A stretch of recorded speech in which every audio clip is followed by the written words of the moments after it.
flew the jet out Sunday, Italy on Monday. I rock the brand new Miri with the new Givenchy, yo. I'm hopping out all black, yo. I'm making them fall back, yo. I'm playing with tall stacks, yo. You know with all that, so cat got plenty. I shoot with the CME, the player who spending. I'm rocking new Fendi. Eliante, Eliante, Eliante, Eliante, Eliante, Eliante, Eliante, Eliante. Young nigga made on one day, run that cash on fast. Play on my gang, gon' be gunplay. I gotta play it smart, catch nigga in the street, wiping nose. Yo, I really came from nothing, yo. Put up and I get the bustin', yo. All my diamonds cold, yo. All of my diamonds they froze, yo. Hopping out the Lambo, blowing on Zaza, I'm smoking his Zaza. I'm having diamonds and I'm having gold. Pulling up in double long, young nigga hop out the gold. All of my diamonds they froze, kinda put him on the road.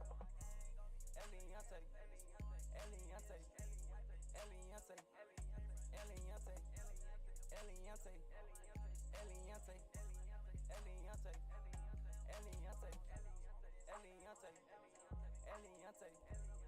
Eliante, Eliante, Eliante, Eliante, Eliante, Eliante, Eliante.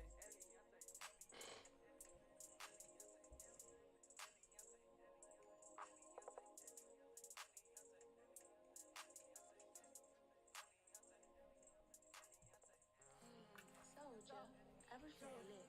It's SODMG. Diamonds on my neck, yeah, I'm high off the bag.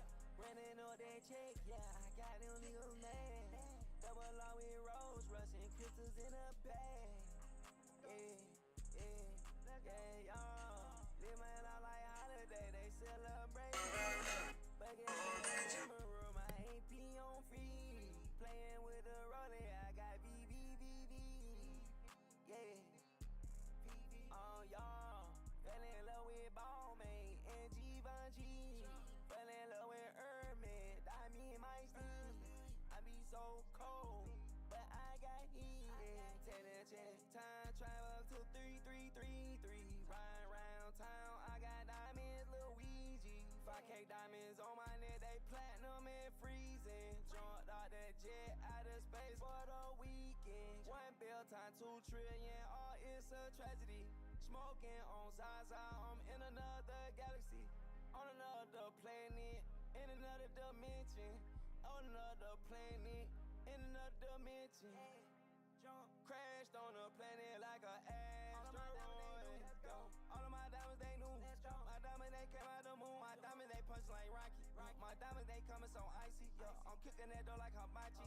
I'm punching the brick like karate. Yo, I'm sliding around in Maserati. Yo, my pockets on fat, they sloppy. I got snapped by paparazzi. Yo, I'm sipping on Trish with the Wacky. I'm wiping so hard, my pockets gon' sloppy. Yo, I know the new niggas gon' copy. Yo, I Gucci and Louis my body. Gucci my body, my body, my body. Yeah.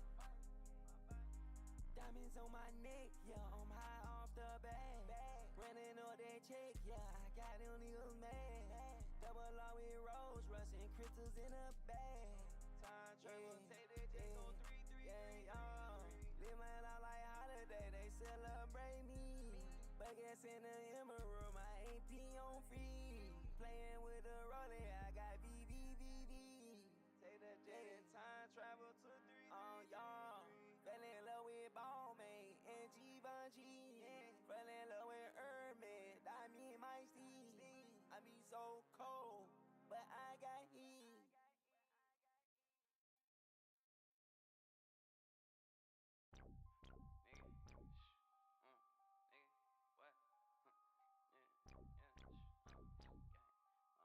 Nigga, nigga, what? Big ass chain on my neck, got my neck hurting. In that Lambo with that chopper, made that chopper work. Big booty bitch in the mansion and she like to twerk. Bounce out with that chopper, made that chopper squeeze. Diamonds on my neck and I got my heat. 50 shot clip look like Shaq feet. Ballin' on these niggas like an athlete. 100 switches, 100 G-locks, nigga on with SOD. Nigga in the trenches with them G-locks and them sticks on me. Big mansion walking in, need an extra key. Big Draco slide them block, then I walk the beat. Big ass diamonds on my neck, got my neck hurting. Big ass chain on my neck, got my neck hurt. Diamonds on my neck so big, got my neck hurt. Nigga, got my neck hurt. Pull up on the blocks with that chopper, make that chopper Glock, make that chopper work. Nigga posted on that block, make that chopper work. Big booty bitch and she like to twerk. Lil' Brody keep a chop, he like to rob niggas. Cuddy got a Glock, he keep a 9 with him. We gon' kill a nigga tonight, we ain't gon' let God get him. He was nervous on the mission, so I'ma slide with him. Lil' baby chose up, she said she like killers. Yeah, she know we keep them poles, we got them 9s with us. Knocked her in a band, bought her LA, and she bought a wife with her. And she only drink Douce, she don't like white liquor. Think these diamonds hit in the dark, wait till the lights hit him. He don't catch phase, so he's a mark, we take his life from him. Lil' Brody keep a chop, he like to rob niggas.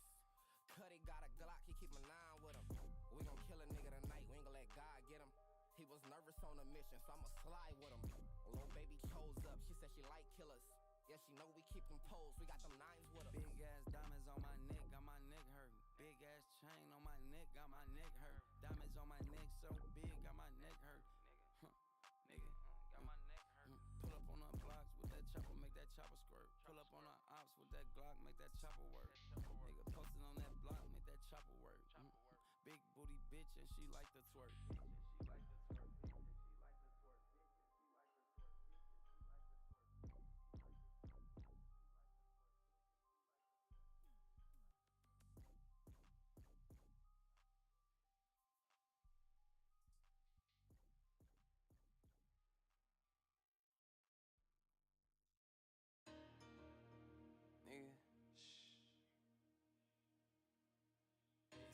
Nigga, yeah.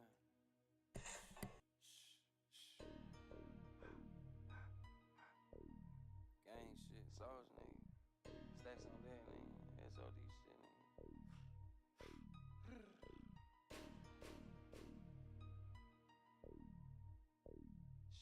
Draco. Gang. Draco. Zone 1, Simpson Road, nigga, that's how I'm coming. Ay, when we send the shots, ops get the run. If you ain't ready to go to war, you ain't on nothing. Big chain on my neck, you niggas ain't got nothing. Lambo truck, but I wish they drop a new Hummer. ATL, Zone 1, Draco on my roll runner. Put me in the middle of the trap, I'ma do numbers. Badass bitch, and she look just like Pocahontas. Make that chopper pop just like Yokohama. Whip it with the skillet, I got digits, nigga, I'm doing numbers. Niggas think they in, they don't know nothing. Big chopstick, I hold a whole 100. West side, Zone 1, nigga, we stand on business. Big chopstick, getting a hit all through his kidney. Spin out blocks, nigga, nah, we don't leave no witness. Snitch ass, nigga, I don't need no fucking coat of finish. Lamborghini years, and it cost me a pretty penny. 40 in that Lambo with no chops and switches in it. Knew I was the man when I paid cash for that Bentley. SOD, money gang, nigga, we standing on business. Niggas say they slime, but is they really slime out? Nigga, we outside, now we know these niggas hiding out. Yo, me and gang, yo, we riding out. Pull up with them switches and them choppers, nigga, find out. Zone 1, Simpson Road, nigga, that's how I'm coming. Yo, ay, when we send the shots, ops get the run. If you ain't ready to go to war, you ain't on nothing. Big chain on my neck, you niggas ain't got nothing. Lambo truck, but I wish they drop a new Hummer. ATL, Zone 1, Draco on my roll runner. Put me in the middle of the trap, I'ma do numbers. Badass bitch, and she look just like Pocahontas. Draco, nigga, gang. So, big SODMG, nigga, took over the world, nigga. SODMG the brand, nigga. I stamp this shit, nigga. You niggas bitches, you niggas broke, all that shit, nigga. Big SOD, nigga, you know what's going on, nigga. I told y'all, fuck, nigga. I want you fuck, nigga.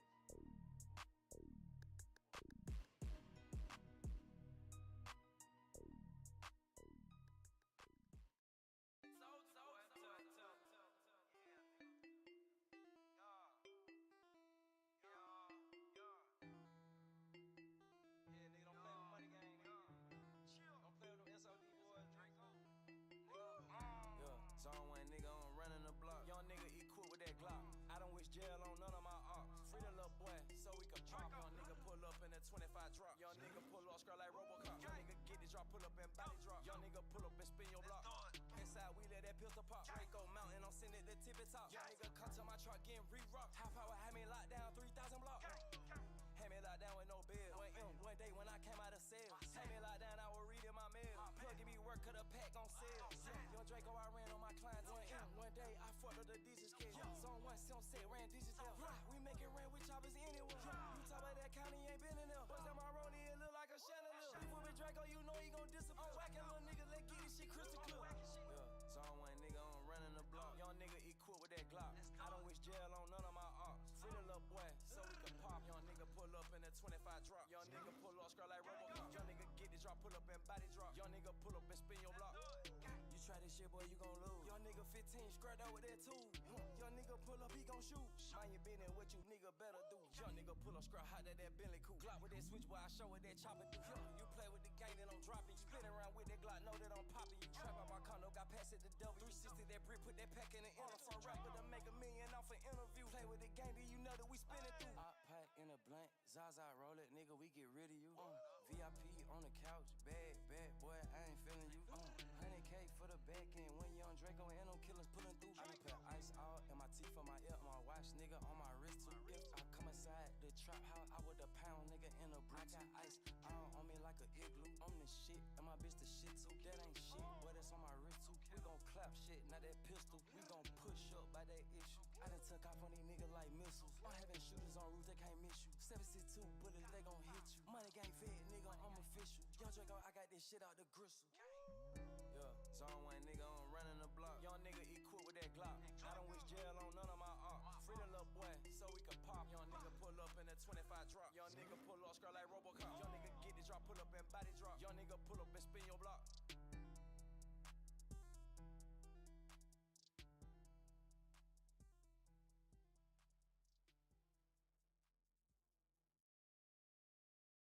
Soldier boy on the beat.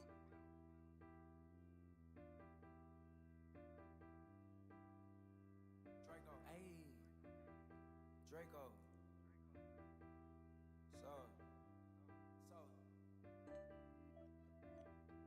Soldier boy on this beat. Gang. SODMG store. Ayy. Swear like me. SODMG brand. SODMG skateboard. SODMG shoes. Ayy.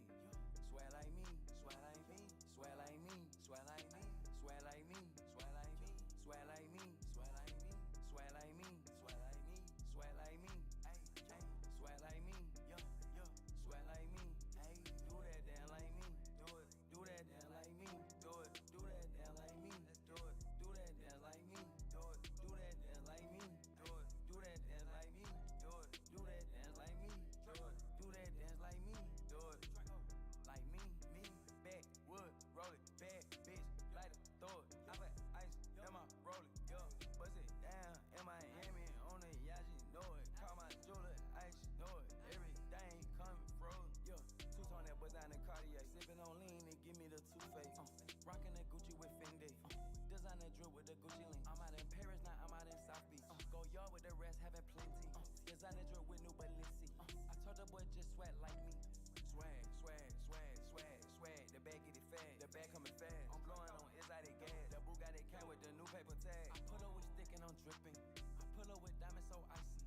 I slide the rodeo on shopping spree, on VVS new Richard Millie. Ayy, swear like me, swear like me, swear like me, swear like me, swear like me, swear like me, swear like me, swear like Draco, swear like me, swear like me, swear like me, ayy, swear like me, yeah, swear like me, ayy, do that damn like me, do that damn like me, do that damn like me, do that damn like me, do that damn like me, do that damn like me, do that dance like me, do that dance like me, do it, Draco.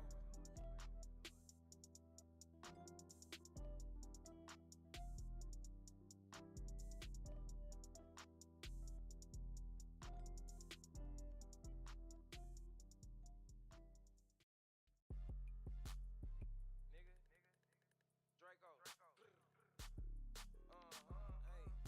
Y'all nigga that fucked up. Gang. Young nigga pull up in a Bentley.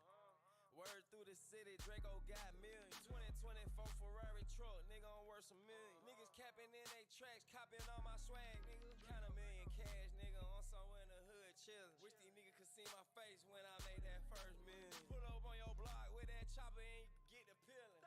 AK-47, my truck and rats to the ceiling. Lamborghini, you're the same color as a fuck chameleon. Draco on a man, I ain't worried about no little nigga. Nigga made the wrong move, we spraying the whole club, nigga. Bitch, I'm money gang, 50 shots in my drum, nigga. Gang, Word through the city, Draco got millions. 2024 Ferrari truck, nigga, I'm worth some million. Niggas capping in they tracks, copying all my swag, nigga. Count a million cash, nigga, I'm somewhere in the hood chillin'. Wish these niggas could see my face when I made that first million. Pull up on your block with that chopper and you get the peeling. AK-47, my truck and rats to the ceiling.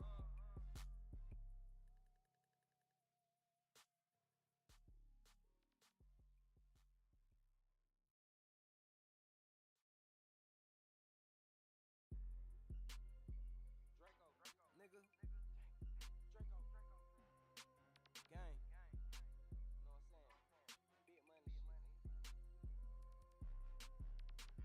shit, you ain't about that action, nigga. Nigga broke as fuck. Why the fuck you steady capping, nigga? When you showed me that jury, almost started laughing, nigga. When my jury hit the sun, it look like cameras flashing, nigga. I'm Lamborghini truck, why you riding in a taxi, nigga? I been getting money since they been doing the Laffy Taffy, nigga. Pull up in that Rolls Royce, stars in the ceiling, boy.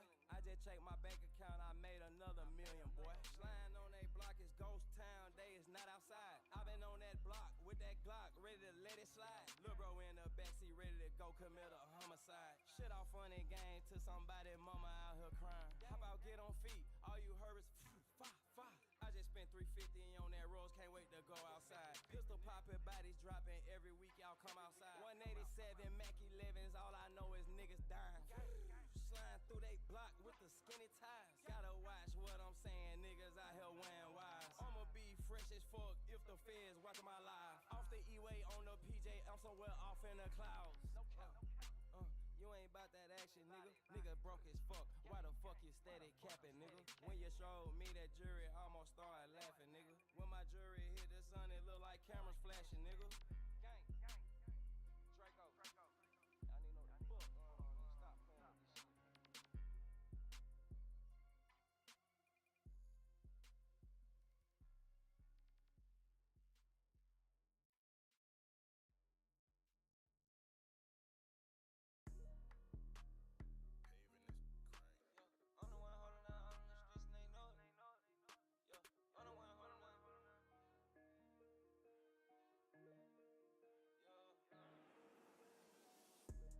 When I get back in my bag, pulling no double on stars in the ceiling, you know that I'm doing them bad. Bust on the Cartier, I got them diamonds on me, what you know about that? Ay, when I get back in my bag, ay, this how I get when I get right back in my bag. Doing them bad, pulling that limos on hopping, I'm swerving, ain't going outside. Ay, she go Chanel and I take a Chanel and the Fendi, we go and do that. Ay, count up the back and 150, 1,000, I count up the rags. Don't play, you know I'm the motherfucking GOAT, Rodeo. You know that I shut down the store. If I say I'ma spend it, you know I'ma spend it. You know ain't no limit, about 350 them bands. And wake up, go new Richard Millie. You already know that my nigga, we standing on business. Stars in the ceiling, the port panorama, I'm double, I'm mirror my pants. I doubled up in the casino by 50 rap, put it down, nigga, I'm winning. And then I call out my jeweler, all of my rings, they hit me for 50. To chain like Slippery the ruler. It ain't really hard to see that I'm winning.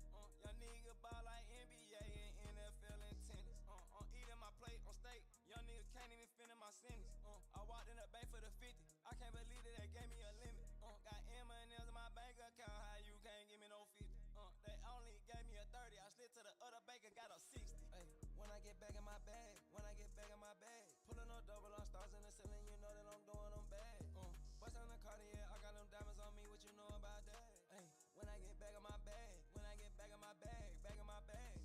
Ay, back in my bag. This how I get when I pull up on shit. This how I get when I get right back in my bag. Back in my bag. Ay, back in my bag. This how I get when I pull up on shit. This how I get when I get right back in my bag.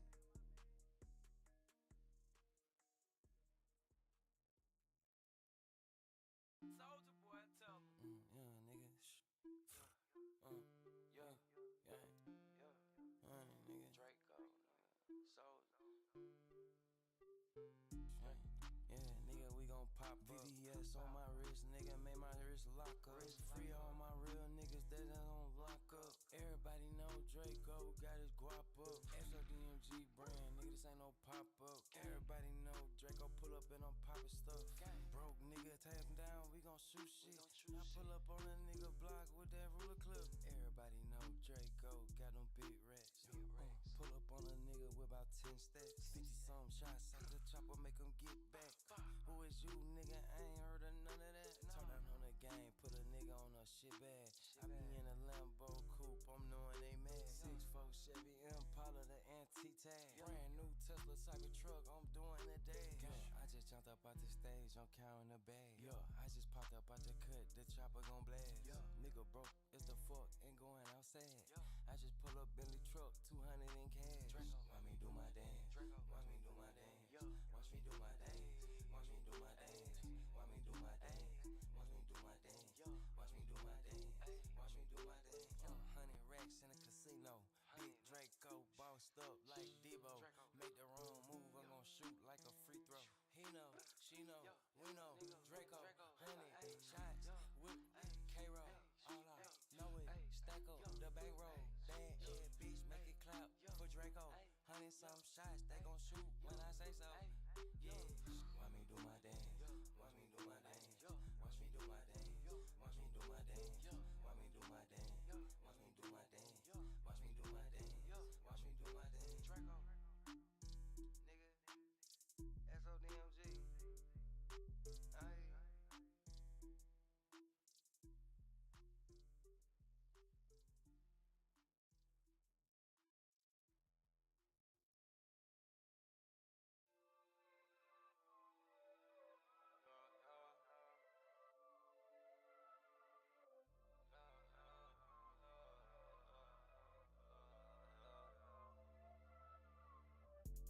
Take me to Hawaii, take me Honolulu. I be on the island, I just wanna get away. All my diamonds shining, I be on a jet ski, skirting on slime. Take me out to Mexico, take me out to Cabo. All my diamonds so froze, all my diamonds so cold. She so bad, can't let her go. Whole M on the floor, in a room full of roll. Tell me where you wanna go, tell me what you wanna do.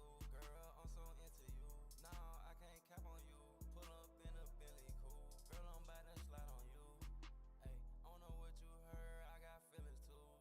Ayy, I don't know what you heard, but I'm feeling you. Take me to Hawaii, take me Honolulu. I be on the island, I just wanna get away. All my diamonds shining, I be on a jet ski, skirting on slime. Take me to Hawaii, take me Honolulu. I be on the island, I just wanna get away. All my diamonds shining, I be on a jet ski, skirting on slime.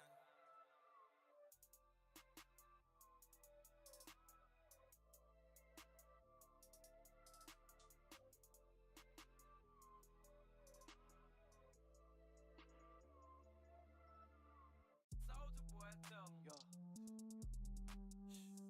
Nigga. Draco. Draco. Gang. Let's do it. I put them birds all in the trap. Young nigga pull up in the lamb. I'm having 93s out of bags. F and Glock shoot, don't jam. I might go pink, killer cam. On my gang like Dipset. I'm from Westside, Sunset. I'm on Trish Lane and Kiss Stain. That money gang one call away. Them nigga blitz up in that minivan. I'm selling purse on the highway. I slide to the trap, count up them bands. That Maybach in the driveway. My gas loud, can't hear what you saying. Young nigga gon' shoot to that big M. Sliding the double back, pull up with no extension. Young nigga pull up and fuck up the city. Young nigga walk out the bank with a T. On count of the hundreds and count the 50.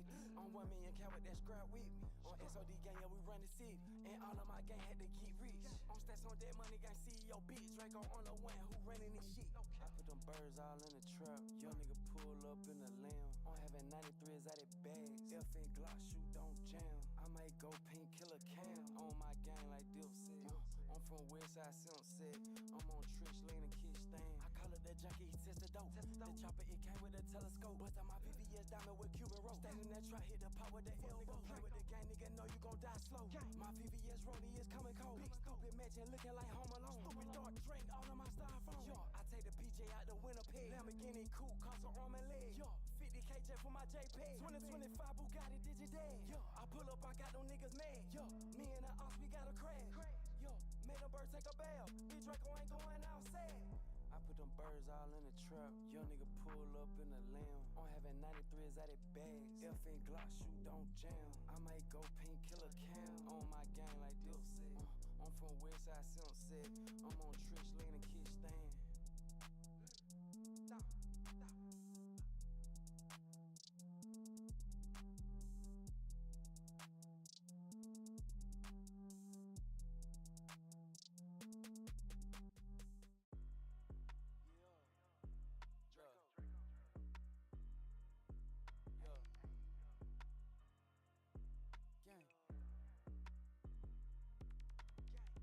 Ask about me in the streets, they gon' tell you, nigga. If you know I did some shit, just don't tell a nigga. Yeah, you came back, but you fell, nigga. Westside Zone 1, yeah, I got them bells, nigga. Brick so big, break the motherfucking scale, nigga. I guess the new trend is the rap niggas 12, niggas. 2024, I'ma get these niggas hell, nigga. 2007, I was trapping off a Dell, nigga. Posted on Zone 1, I'ma make this shit sell, nigga. LA County jail, locked down, read my mail, nigga. Kidnap your grandmama, fuck with my clientele, nigga. Check so big like I play the NFL, nigga. I get to knocking shit down like the water boy. I went $20,000 in my corduroys. Waiting for this verse, nigga, come and place your order, boy. 25 bricks, nigga, that's a fucking quarter, boy. I got clientele, I got clientele, I got clientele, I got clientele, I got clientele, I got clientele, I got clientele, I got clientele. 4 a.m. in the morning, junkies knocking down my door. You play with game, bust your brain, nigga, you know how this shit go. Why the fuck your hand out? I got an M on the floor. We gon' blitz with ARPs, nigga, making niggas limbo. I'm from Zone 1, I trapped out Zone 3 and Zone 4. I got red pills and blue pills, I trapped out green stove. KDG, CEO, known for kicking doors. I got Boogies and VVS, they come in rose gold.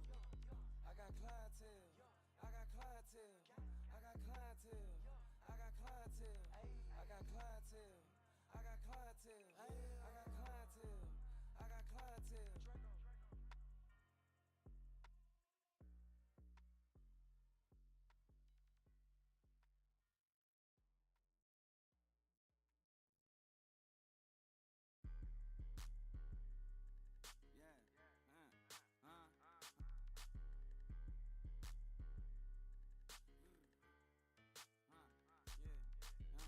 Big watch, big clothes, yo, bag, bag, whole gang, 100 shots, how that go? Big, what, Big Draco, slide through the cut, 50 shots, you know what's happening.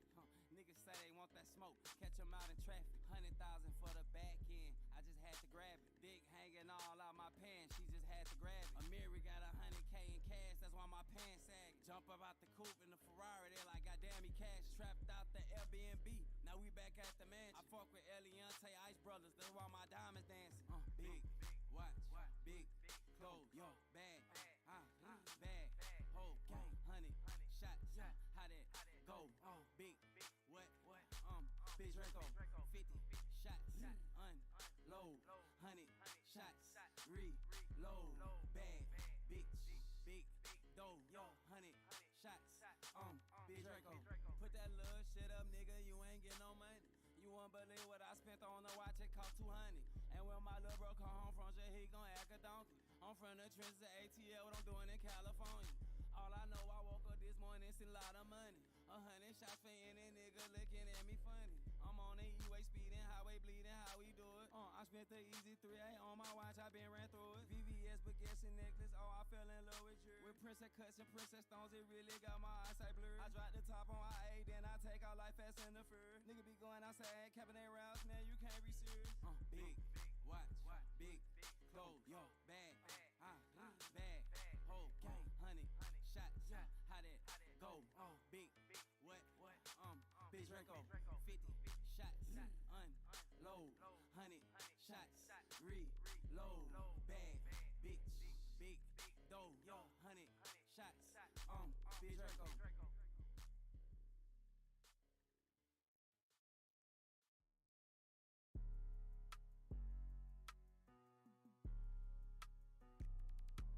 Draco, gang, nigga, know what the fuck, gang, SOD shit, hey, yo, I'm in the studio right now, I got the rest of my life, on me phone, no nigga, no cap, quick draw, walk down, hit a nigga with that scrap, yo, SOD money game, I put this shit on the map, I came from the trench, knee deep with my niggas, we pull up with switches, you play with the game, you know you get clout. Walk on my trap. You see the pound from the front to the left and the back. Yo, murder gang nigga, we ain't going like that. Yo, push on nigga with that scrub. Skirt a Mercedes, it coming 280. You niggas ain't get to no racks. Yo, on money gang, baby, the bitch go crazy. I stand in the trap with that sack. Push it on nigga with extension. Play with the gang, we gon' wet up the city. Yo, I got the whole gang with me. Count up the back end, 150. Boy, drop that low, then you know that we spinning. Big racks, all in my denim. Walks how Fendi, don't change my appearance. Lil' bro gon' slide for a very light sentence. Quick draw, shoot to an empty. I'm rockin' designer a mirror. Lil' bro gon' slide into it, get dizzy. I'm taking on nigga like Fast and the Furious. I'm in the studio right now. I got the rest of my life. Only four, no nigga, no cap. Quick draw, wild down, hit a nigga with that scrap. Yo, SOD money game, I put this shit on the mount. I came from the Tristan D with my niggas. We pull up with switches, you play with the game, you know you get clout. I'm SOD nigga and lil' nigga on stamps. 50 some shot, make it op, get back. Yo, walk around town with them racks. Yo, 2M sitting in the trap. There's like, who is that nigga? The window be tinted. I pull up the Rory Matt Black. I got some young niggas that pull right up on you. Where you at? Jackets, they keep coming back. I got that dope, they get hard attack. Play with the game, nigga don't do that. Yo, AMP, young nigga gon' shoot that. I'm in the studio right now. I got the rest of my life. Only four, no nigga, no cap. Quick draw, wild down, hit a nigga with that scrap. Yo, SOD money game, I put this shit on the mount. I came from the Tristan D with my niggas. We pull up with switches, you play with the game, you know you get clout. Draco.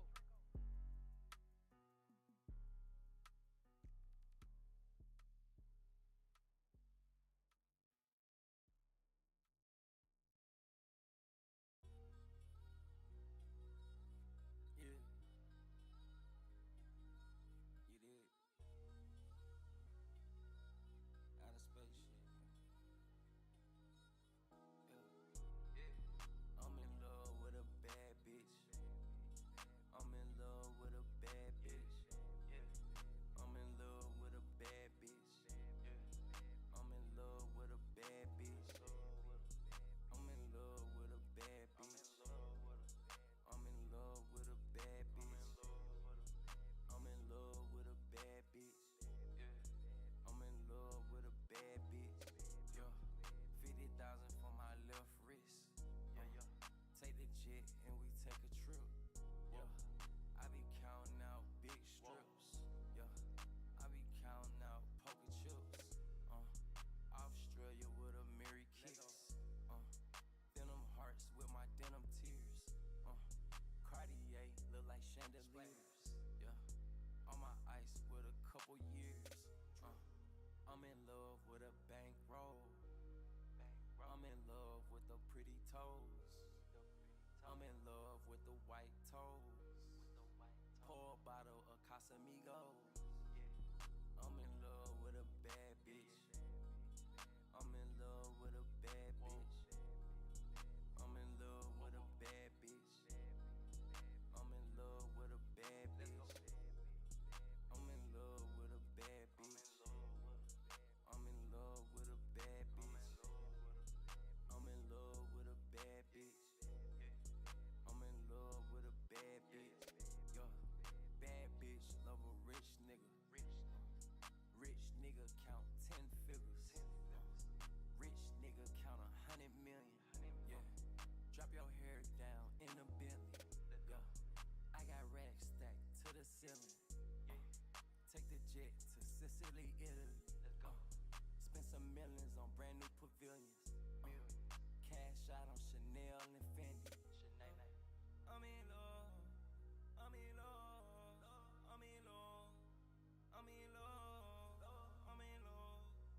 I'm in love. I'm in love with a bad bitch. Yo, I'm in love with a bad bitch. Yo, I'm in love with a bad bitch. Yo, I'm in love with a bad bitch. Yo, I'm in love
No.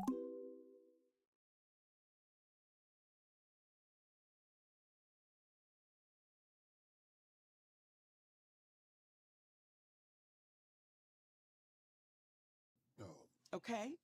Now, Already, you should have said, I'm too old for this game. wait a I don't know. It's like your first kiss or first time hearing indie rock.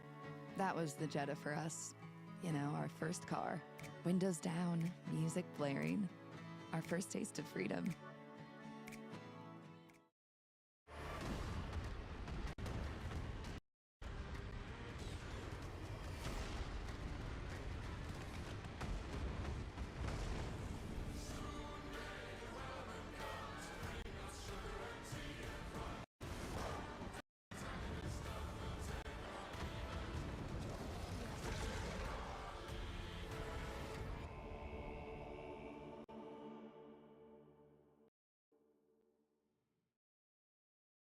Now, I said to the team, how does that uplift our community?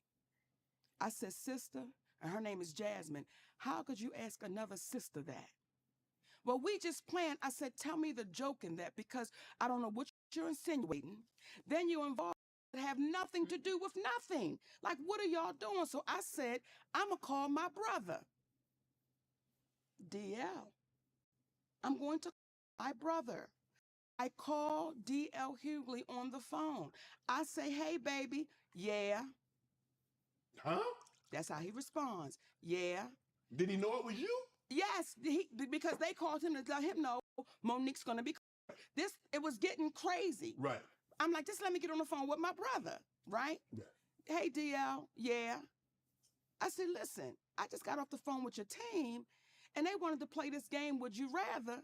And it was like, stupid, like asking me about my husband and Lee Daniels and Corinne Steffens, and his exact words, well, that's how we do it.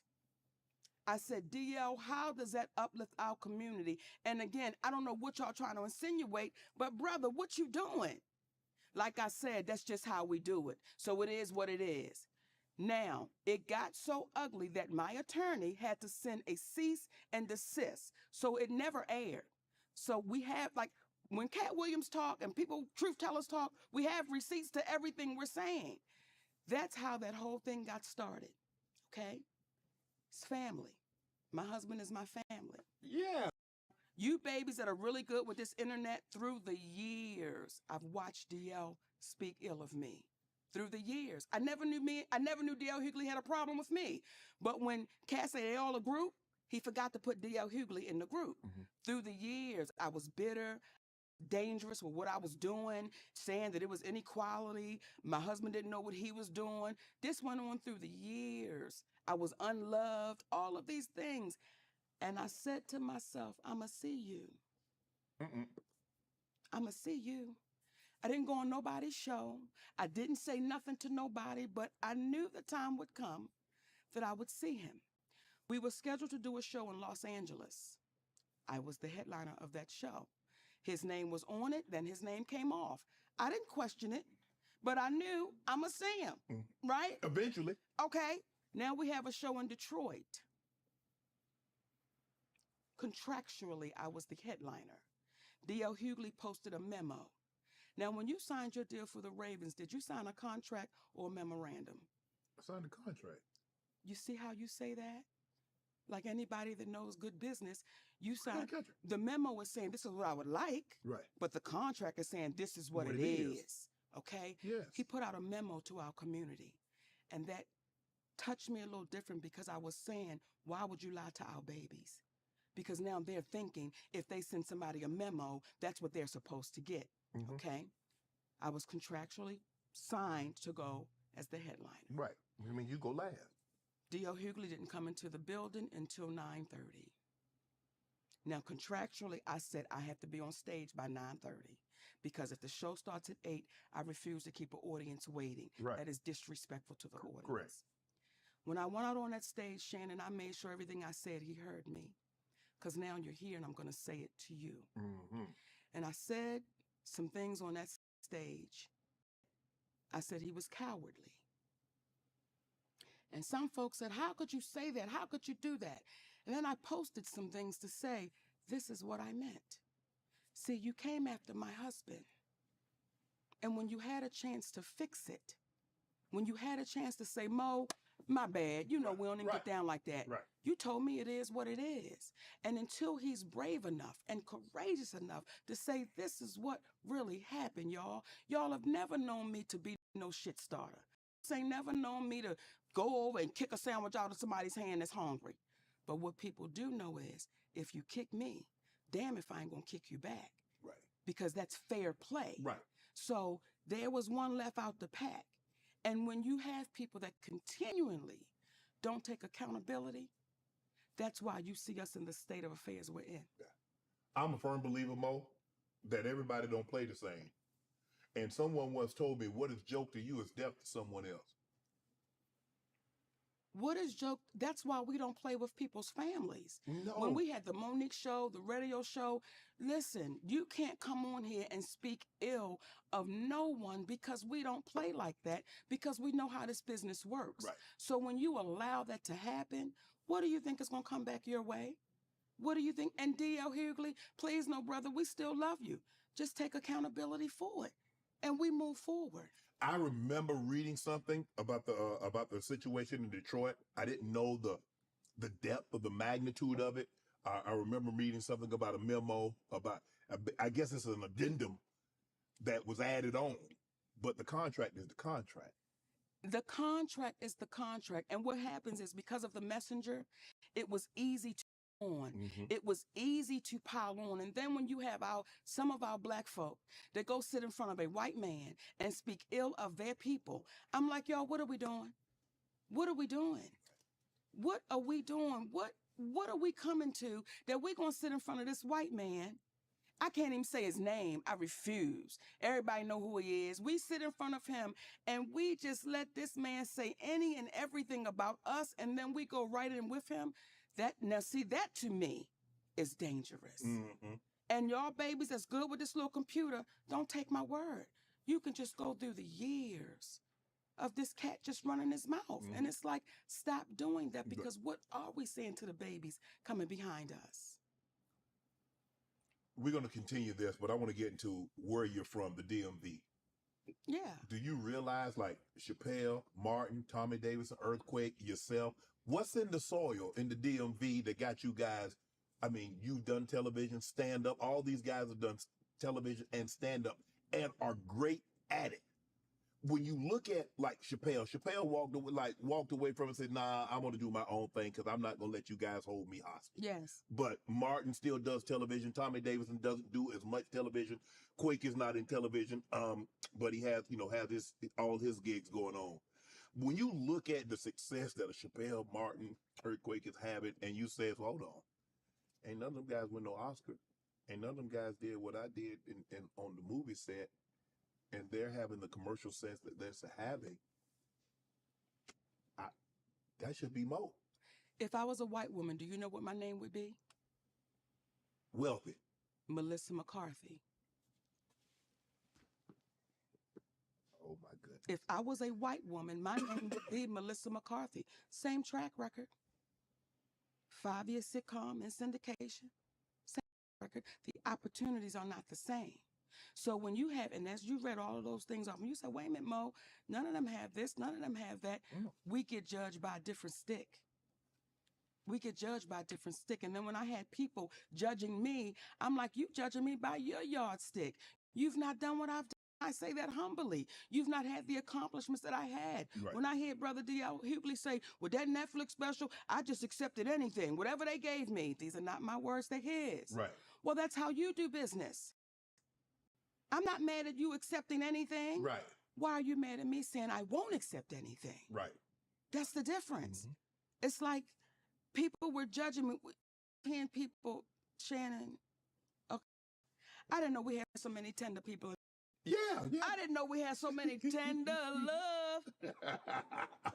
I didn't know we had so many tender people, and I wouldn't want to be on the front line with these tender people where it's like, oh, I can't believe you said that. I can't. But is what I said the truth? Is what I said the truth? Mm-hmm. No, I didn't put no sugar on it. Right. It was shit. Right. And I didn't try to make it taste good. We got to stop running away from what is real and into fantasy. And that's how come we keep staying where we sit. Mo, before you became Monique that everybody has seen over the last 2-3 decades, what were some of the jobs that you had that you like, man, this ain't for me?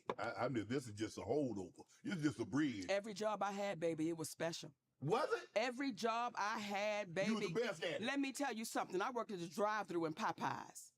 I worked in the drive-thru in Popeyes, and that was my microphone. Every time somebody came to that window, I was on stage. Welcome to Popeyes. My name is Monique. What would you like today? And they would say, hey, Monique, I'm Shannon. Hey, Shannon, how you doing, baby? What's your order? And you give me your order. And then I say, would you like a hot apple pie with that, Shannon? You say, you know what, Monique, I sure would. Come on around here, baby. Let me see you. You're the oversoulder.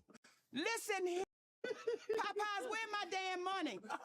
Because I was a seller, baby. If you wanted the 2 pieces, I gave you 4. You wouldn't lose no weight coming through my damn window, Shannon. That's why I ain't lost no damn weight. What I sold, I ate. If you got 2 pieces, I ate 2 of them. Welcome to Popeyes. Hey, baby, come on now. So that was your microphone. That was the beginning of Monique because you was owning. Did you know that's what you were doing? What I knew I was doing was walking in my dream. The microphone said it's possible. When I stood in my bed and I wrapped the towel around me, and it didn't go all the way. I wasn't devastated. Okay, I don't know if they just didn't have enough money to buy me a whole damn towel, but I would still stand there, and that was my gown. Right. Pick up that brush, and I would say, I would like to thank. So I've always seen it. Did you always know that was Oscar always in the back of your mind? Did you always? Oscar was never in my mind. You just wanted to be in TV? You wanted to be in show business? What aspect did you want to do? I wanted to be famous. I loved what it looked like with people being famous. I didn't know to say, I want to be wealthy with the fame. Right. I didn't know to be specific to ask for it, but I wanted to be famous. Who did you know that looked like Monique that was famous? Oprah Winfrey. So do you see how far this relationship goes? Mm-hmm. That's who I knew that looked like me. See, when people always ask me about the Oscar, right? But no one ever asked me about the Image Award. No one ever said to me, what did it feel like when they called your name for the NAACP Image Award? And they were people that looked like me, right, because we put so much weight on that award that it's such an honor. And it's an honor for any award. Right. Not just that one, but as a little girl, I watched the Oscars because nobody looked like me Was winning. So I was like, this is not all, but when I watched the Image Award, baby, those people look like me. Right. The BET Awards, those people look like me. Mm-hmm. So I was honored the first time they called my name for an Image Award. When I tell you, Shannon, baby, when they called this little fat from Baltimore and the award goes to Monique, well, listen here. I got so good with them calling my name, and this is what had to humble me. You will get humbled, baby, when you just think they get ready to call your name. I had won it like 3 years in a row.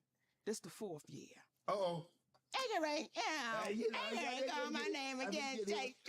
Let me situate myself in my chair, right? Do I look good? So here come the category. Okay. Hey, baby, the best actress in a sitcom.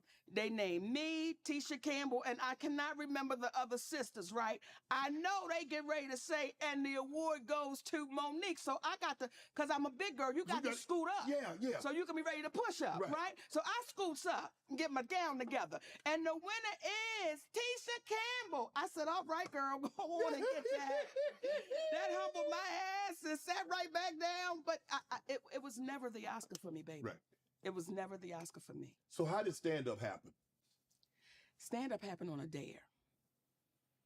My brother came home one day and said he went down to the comedy club to do open mic night. Mm-hmm. And he did so bad. He said they was booing me, but I was 6 beers in, so I thought the booze was applause. So my boy had to say, man, nah, bro, this is stinking, right? So we cleaning out the pool. And he says, I said, if I was there, I would have said, and that was 30 minutes of what I would have said. Then he said, I dare you to go down next Wednesday and do open mic night. It was a club called Burke's in Baltimore. I went down that next Wednesday, Shannon, and I got a standing ovation. And from that moment to this moment. Were you hooked? I was. It is nothing like, and I'm sure you can appreciate it, understand, when you walk out on that football field and you walk and you smell it and you walking into it and that little boy in you says, I'm here. I'm still there. That little girl in me is still saying, I'm here, but I'm a grown woman. Right. And I'm saying, now that I'm here, you got to pay for it fairly. If not, I'm good. I just have to walk away. How different is that Monique? Not just in age, yes, but how different is that Monique to the one that's sitting right here on this couch? Oh, she grew up. That one was naive. Were you ever naive? Yes. When you first come to Hollywood, Shannon, and I got a show called The Parkers. After I was in Hollywood less than 90 days. Wow. 90 days. And you have agents and you have managers and you have attorneys, right? And they're telling you all the good things. And everybody always said, you want to get the syndication. Yes.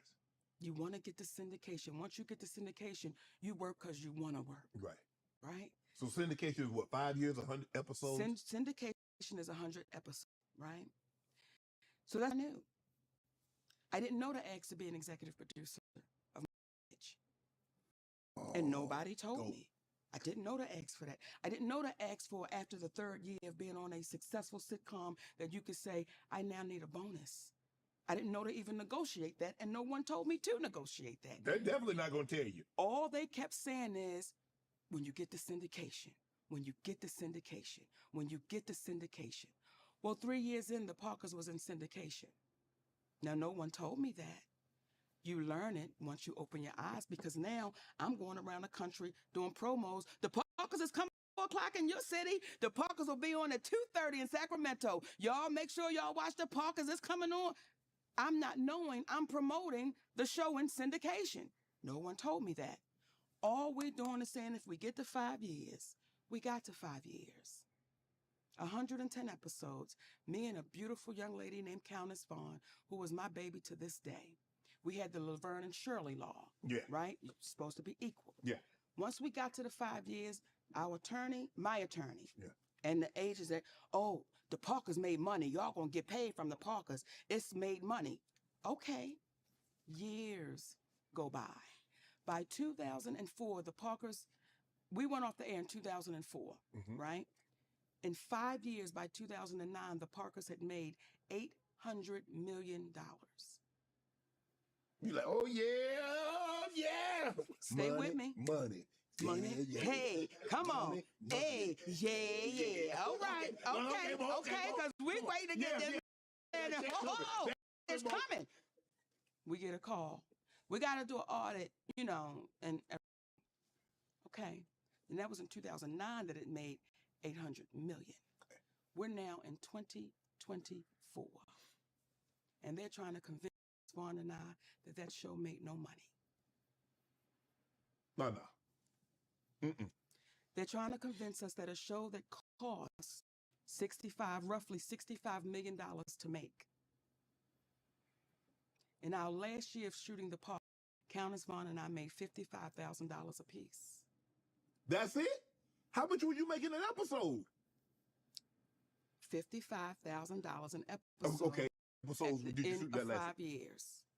That last year we shot 22 episodes. Okay. We made $55,000 a piece at the end of a top-rated sitcom. Hold on. Time out. Are you saying you made $55,000 for 22 episodes? Or are you saying you made $55,000 per episode? Because I want to make sure I'm hearing you correctly. Let me make sure you hear me correctly. We did 22 episodes. Yes. We were paid $55,000 per episode. Okay. For 22 shows. Okay. Okay, yeah. That's on a hit show. Right. That is unheard of. Because we're two black women, I don't know to fight for it. Right. Countess is young. Countess is a baby Right. in this business. So I don't know to say that. We should be making 100,000, 150, 200,000 an episode. So now today, y'all want to convince us that that show made no money? That show has made over $2 billion, and I'm guesstimating. And you want to convince us that our percentage, we made no money? We can't allow that to happen. Right. That's why we're fighting. That's why we're saying, no, guys, we can't sit on our hands like that. Right. You know how many of us, when you watch Good Times, when you watch The Jeffersons, when you watch Sanford and Son, whose family is benefiting from our images? Because it damn. Wow. You see why I fight the way I fight? Yeah. Because if it does not make sense, you have to explain. And I'll go back to Tyler Perry. You know why Tyler Perry don't want to talk to my husband? Because I walk around him. My husband don't care nothing about that man's money. We don't care nothing about your title. We care about your character, brother. We care about your integrity. And what you gonna pay? What you gonna pay? How you gonna make it right? How you gonna make it right? Because if I am your Aunt Mary, and I really belong to you, as I really belong to you right now, Shannon, I am your sister. And you heard something that was wrong. Yeah. How can Tyler Perry make it? Give you a job, give you give you a sitcom. Okay, you know what, Mo? Sitcom. You're gonna be the executive producer. I'm gonna be a co-executive producer. You're gonna do the sitcom. If somebody cost you, Shannon Sharp, millions of dollars, Yes. do you want to be compensated for what they cost you for a lie and a rumor? Yeah. So at that time, I was making roughly between $2 and $3 million a year. Right. I sat in that for over a decade, like 12 years. Right. You do the math. Over a lie that he admitted that he told. Not something I'm making up. You admitted that, brother. How do you make that right? I'm sure you got lawyers. Have you had a conversation? Well, what happens is when you take somebody at their word, time. We don't need to go to no lawyers, Tyler. You know what you did. Just Right. make it right. Right.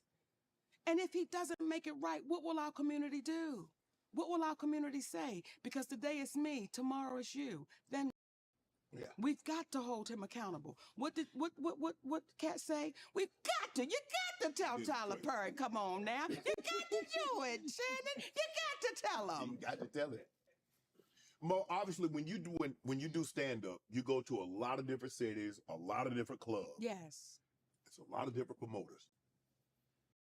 Has everybody always been on the up and up with Monique, or did you try? Sometimes people try to take advantage. You're female. You're black. You're heavy. You're not going to say that like Mr. from Color Purple. You're ugly. You're not going to do that, Shannon. But, people would try to take advantage of anyone. But seemingly like us, their team were willing to take more advantage of I've had to tell us, call the police. Because either they're going to come get you or me. They're trying to hold up on the money? Call the police. And this was like 75. Can you imagine? $75. Like, you know where we come from. Yeah. If somebody gets you for $25, that's a problem. Yeah, for sure. Imagine $25 million. Yeah. We've seen people lose their life for $25. For sure. Imagine somebody getting you for millions. How you supposed to feel? Would you let it go? Nah, hell no. Right. So when people say, Mo, just let it go. But it's easy for people to say let it go when they haven't lost anything. Come on, baby. It's easy to say.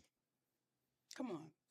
But when you've lost, how do you? It's kind of like hey, someone should just get over it. You can't tell somebody how to grieve, how long to grieve, because you're not the one that's hurting. They didn't do it to you. They didn't do it to you. It was done. And I will say this right now on your show. I still love y'all. We still love y'all. You love more, they make it right. My husband, okay, say that again because you love y'all more, y'all make it right. Yes, indeed. Okay. My husband would always say, Mama, we ain't calling nobody out. We calling them up.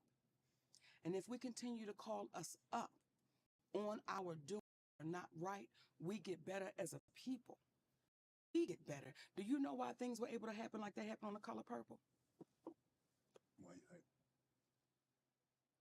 Oh, you talk about the remake. You talk about what? I'm talking about the 7th one. Yeah. The one that just came. Right. Right. Isn't that the 7th edition?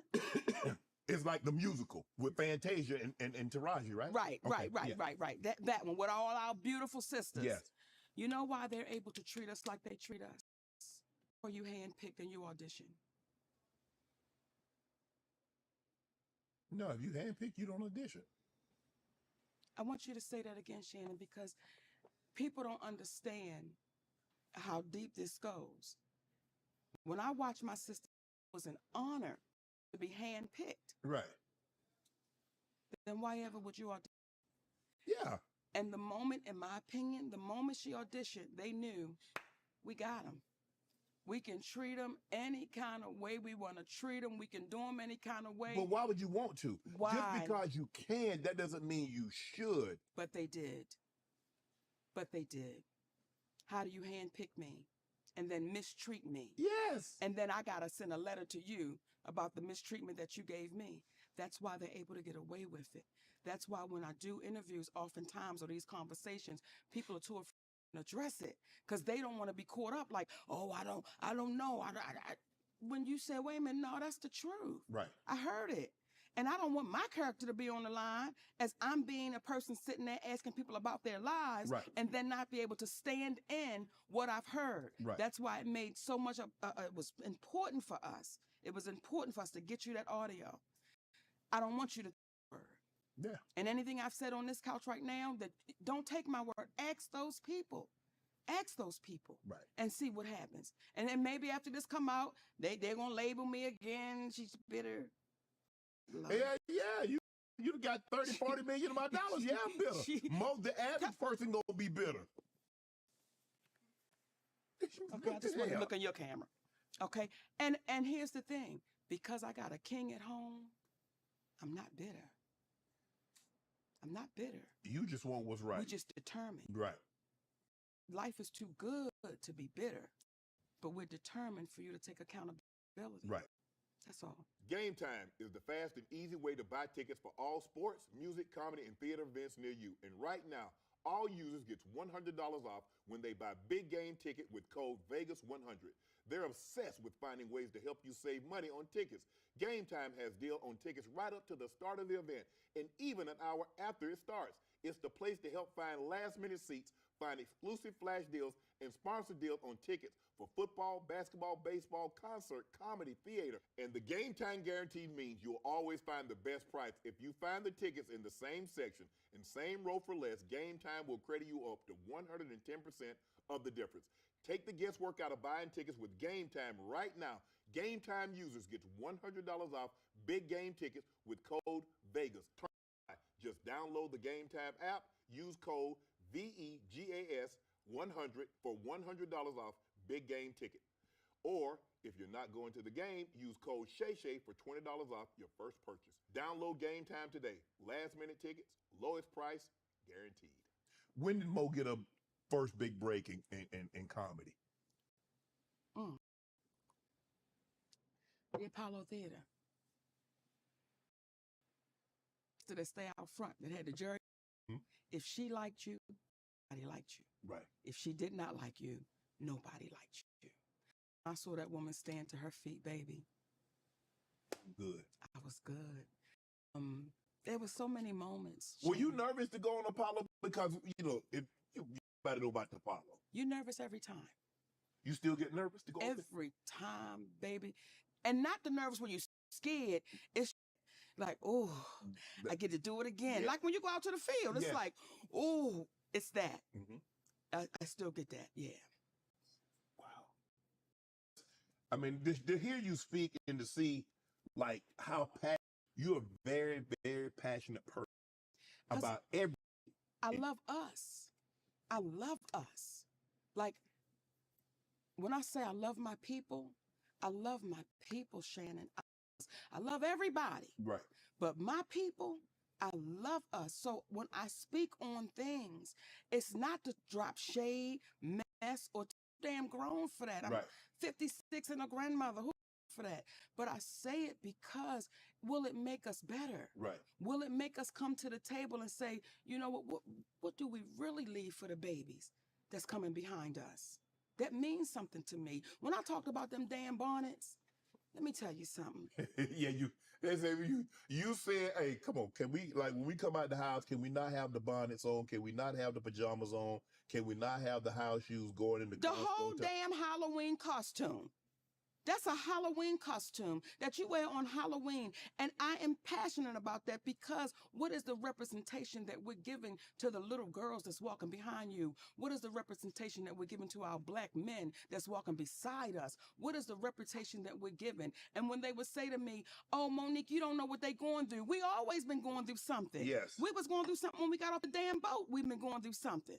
True. But once you lose the pride and the dignity of what you feel like you look like, then we've lost. Mm-hmm. So I wasn't backing down on that. It's like, no, y'all, we owe ourselves. Right. We owe ourselves that. How hard is it for you to love some in the community when you know they don't love you back? That's a good one, Shannon. Okay.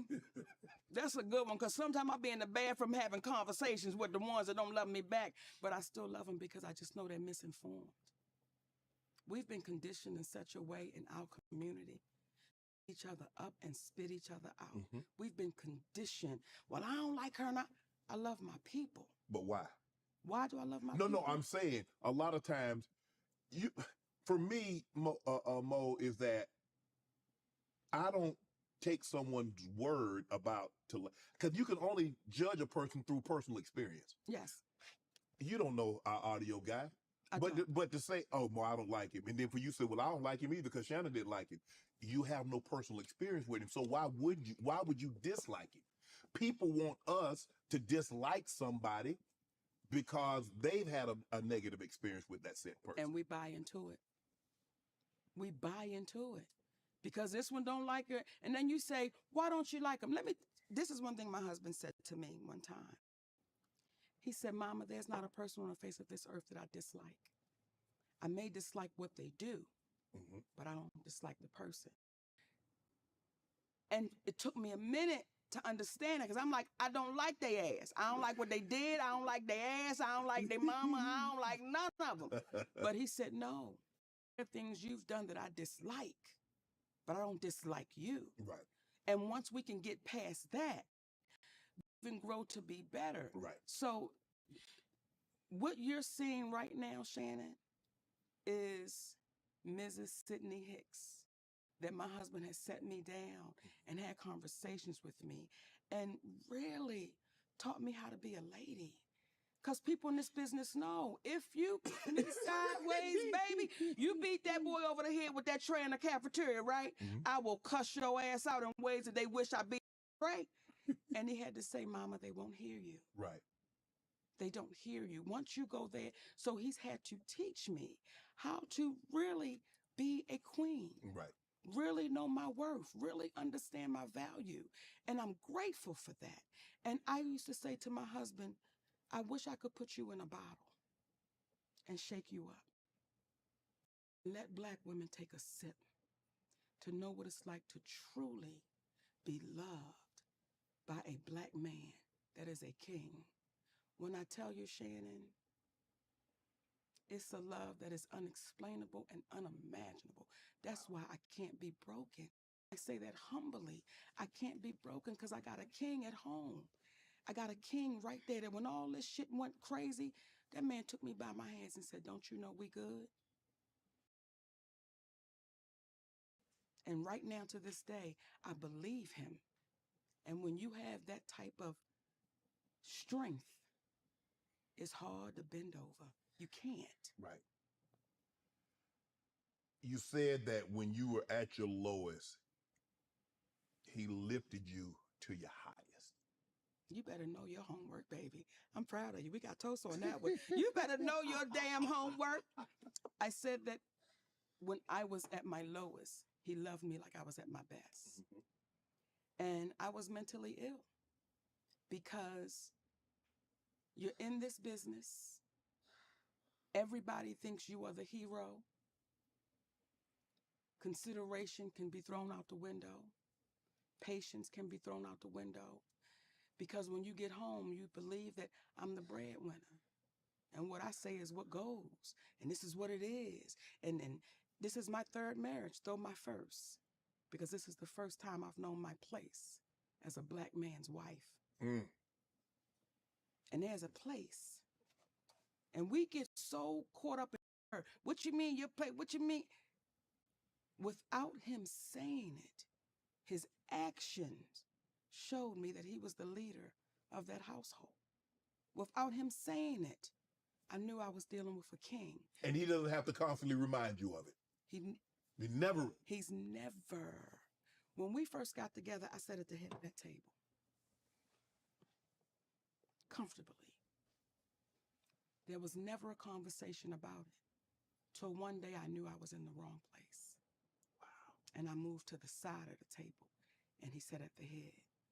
We never had a conversation about it. It just happened because it was supposed to. So when people question my husband and there, you would hope you would have one.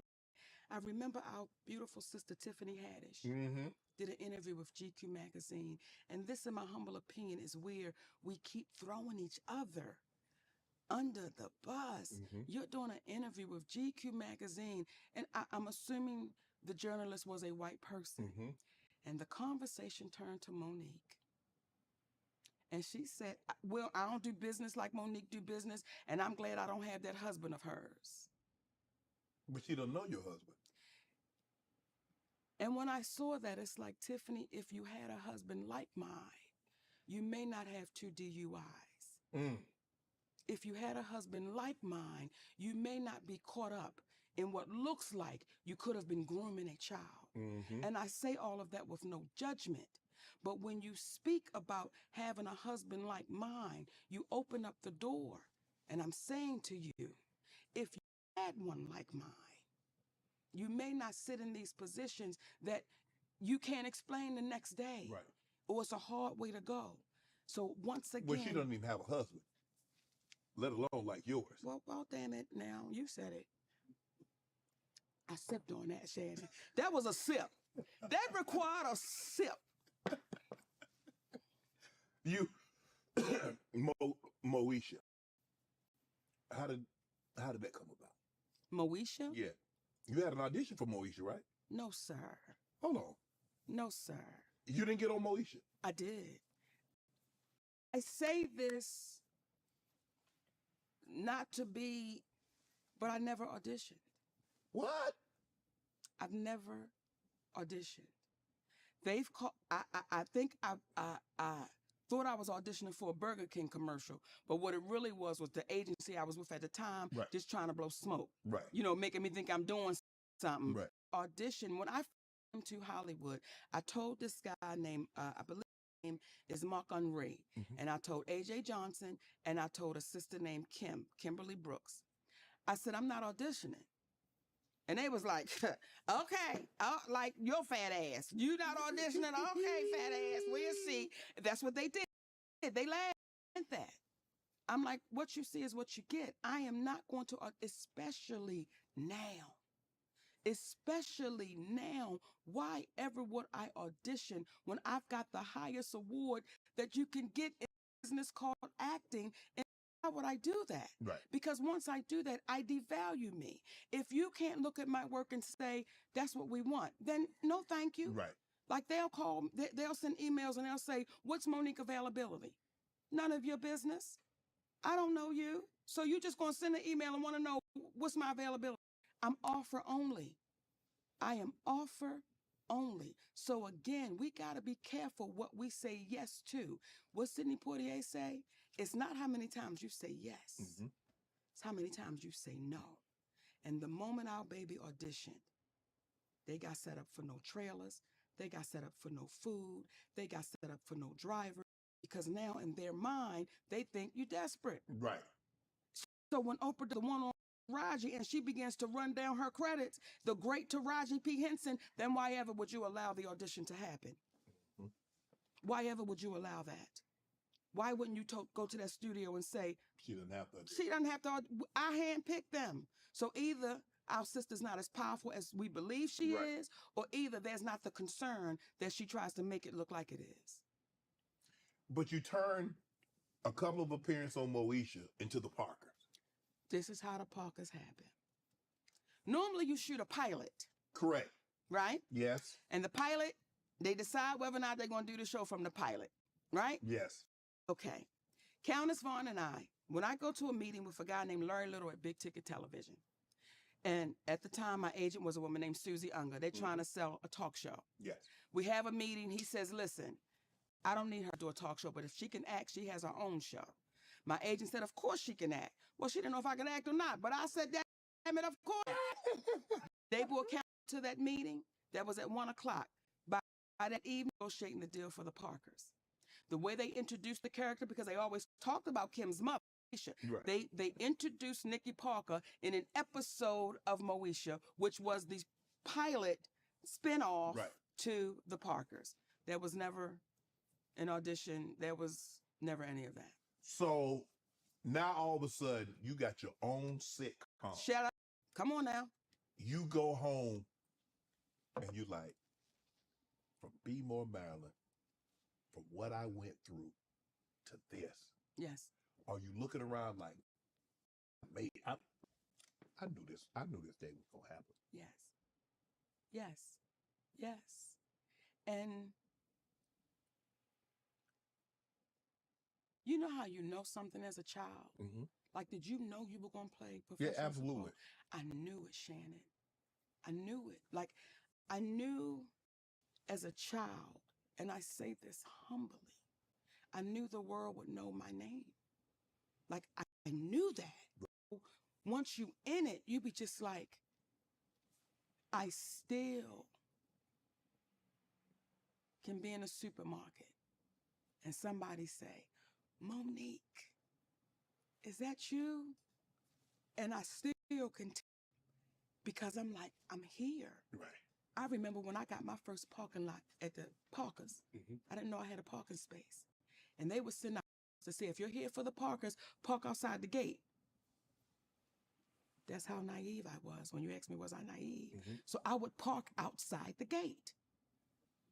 You, Even though I'm one of the stars of a show, baby, they said if you with the Parker, because there's no 101. There's no Hollywood 101 production. They just say go and you're supposed to get it. Yeah. So I would walk across the parking lot all the way over to the set, to the stage, till a brother named William Tripp was in a golf cart one day. He said, Mo, what you doing? I said, going to the set. He said, why are you walking across the parking lot? I said, oh, because they said if you with the Parkers, you got to park outside the gate. That brother laughed, but it was a brotherly laugh. Mm-hmm. He said, come here, baby, let me show you something. And I got on that golf cart, and he drove me to my space that had my name on it. That was a moment for me. Like I'm pulling up to a studio, and that's my name. That's the little fat black girl from Baltimore, Maryland, who was in the slow class. That's the little fat black girl from Baltimore, Maryland, who didn't have a lot of friends. A lot of people didn't want to deal with me. But that's my name on that parking space. Now, do you see why I fight like I fight? Mm-hmm. Because it's all possible. But what happens is we then lose ourselves in the possibility of what we're getting. And now we're too afraid to lose it. So all the principles, all the morals, all your values, they don't go away. You just push them to the side because you know what it's like not to have gas money. So I'll just, I just go ahead and do that a little bit. Right. My soul won't let me do that. Why did you want to become famous? You asked me earlier, did I know that I was going to play in the NFL? And I told you yes, because I wanted to play in the NFL because it was going to get my grandmother and my family into a situation they probably would have never enjoyed without it. Come on. That was my driving force. That was all I thought about, Mo.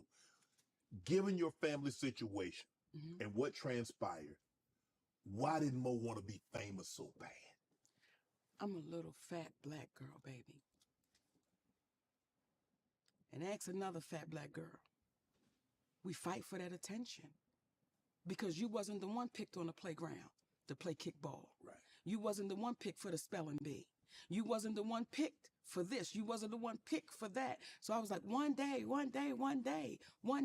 I'm sure you growing up, you had your challenges. Yes. You were a dark-skinned man. Yeah. There was a time you stuttered. Yeah, I'm you know, sure. I wasn't always popping more now that you brought it up. Talk about it, Yeah. Shay. It was the elder Talk barges. You about remember it. that? Talk about it. The Your good hair hair, wasn't curly. Your skin was black. Yeah. Okay? Yeah, now that So you brought it up, you I wasn't know always what popping. that is. So Yeah. now to be that, Yeah. now you got to be careful. Mhm. Because you remember the time when she told you, no, I don't want to go out on a date with old Black Shannon. Yeah, you know. You from Glenville? Let me talk to her right now. Let me talk to your ass that wouldn't go out with Black Shannon. Mm-hmm. Now you wish you would have went out with Black Shannon that stuttered. Okay, you wish you would have went out with Black stuttering Shannon Sharp's ass. Now look at him. He got the Shay show. I bet her ass up tough. I've been there. Mm-hmm. I've been there. So we understand it. You know, you Right. understand that drive. You understand that thing in you that says, I won't let nobody stop me. Now, my drive wasn't that I wanted to get my family out of poverty because I've always grown up in a middle-class environment. So it wasn't that we were dirt poor, you know, we didn't have no whole lot, but I didn't look at it as we were in poverty. Right. For me, I just wanted the world to know me. Mhm. And then once I had a son, right? Mm-hmm. I was very young when I had my first son. I didn't want him to have to go to a college because that was all that my parents could afford. I wanted him to be able to do whatever he wanted to do. And there was a sacrifice in that, right? Because when you're trying to go get it, you're missing this right here. Oh, you miss a lot. The nurturing, Yes. you miss all of that. Yes. So, you know, all of that had to Right. be dealt with. Mhm. So now with this group, with my second set of children, Mhm. I'm a different mother than I was Mhm. then. So my whole thing is, even right now, we want to make sure that when we leave here, our babies are good Right. and their babies are good. And had Tyler Perry not told that lie, we would be on our way to that. And I know people saying, why she keep going back to that? I'm going to keep going back to that shit, Shannon Sharp, till he takes accountability Right. for it. You said your first son Yes. that trying to get it, but it robbed you of a lot of things of a mother-son relationship. It did. And so you made sure not to make the mistake this time around. What's your relationship like? Is he resentful of that? We're still very much separated. Okay. And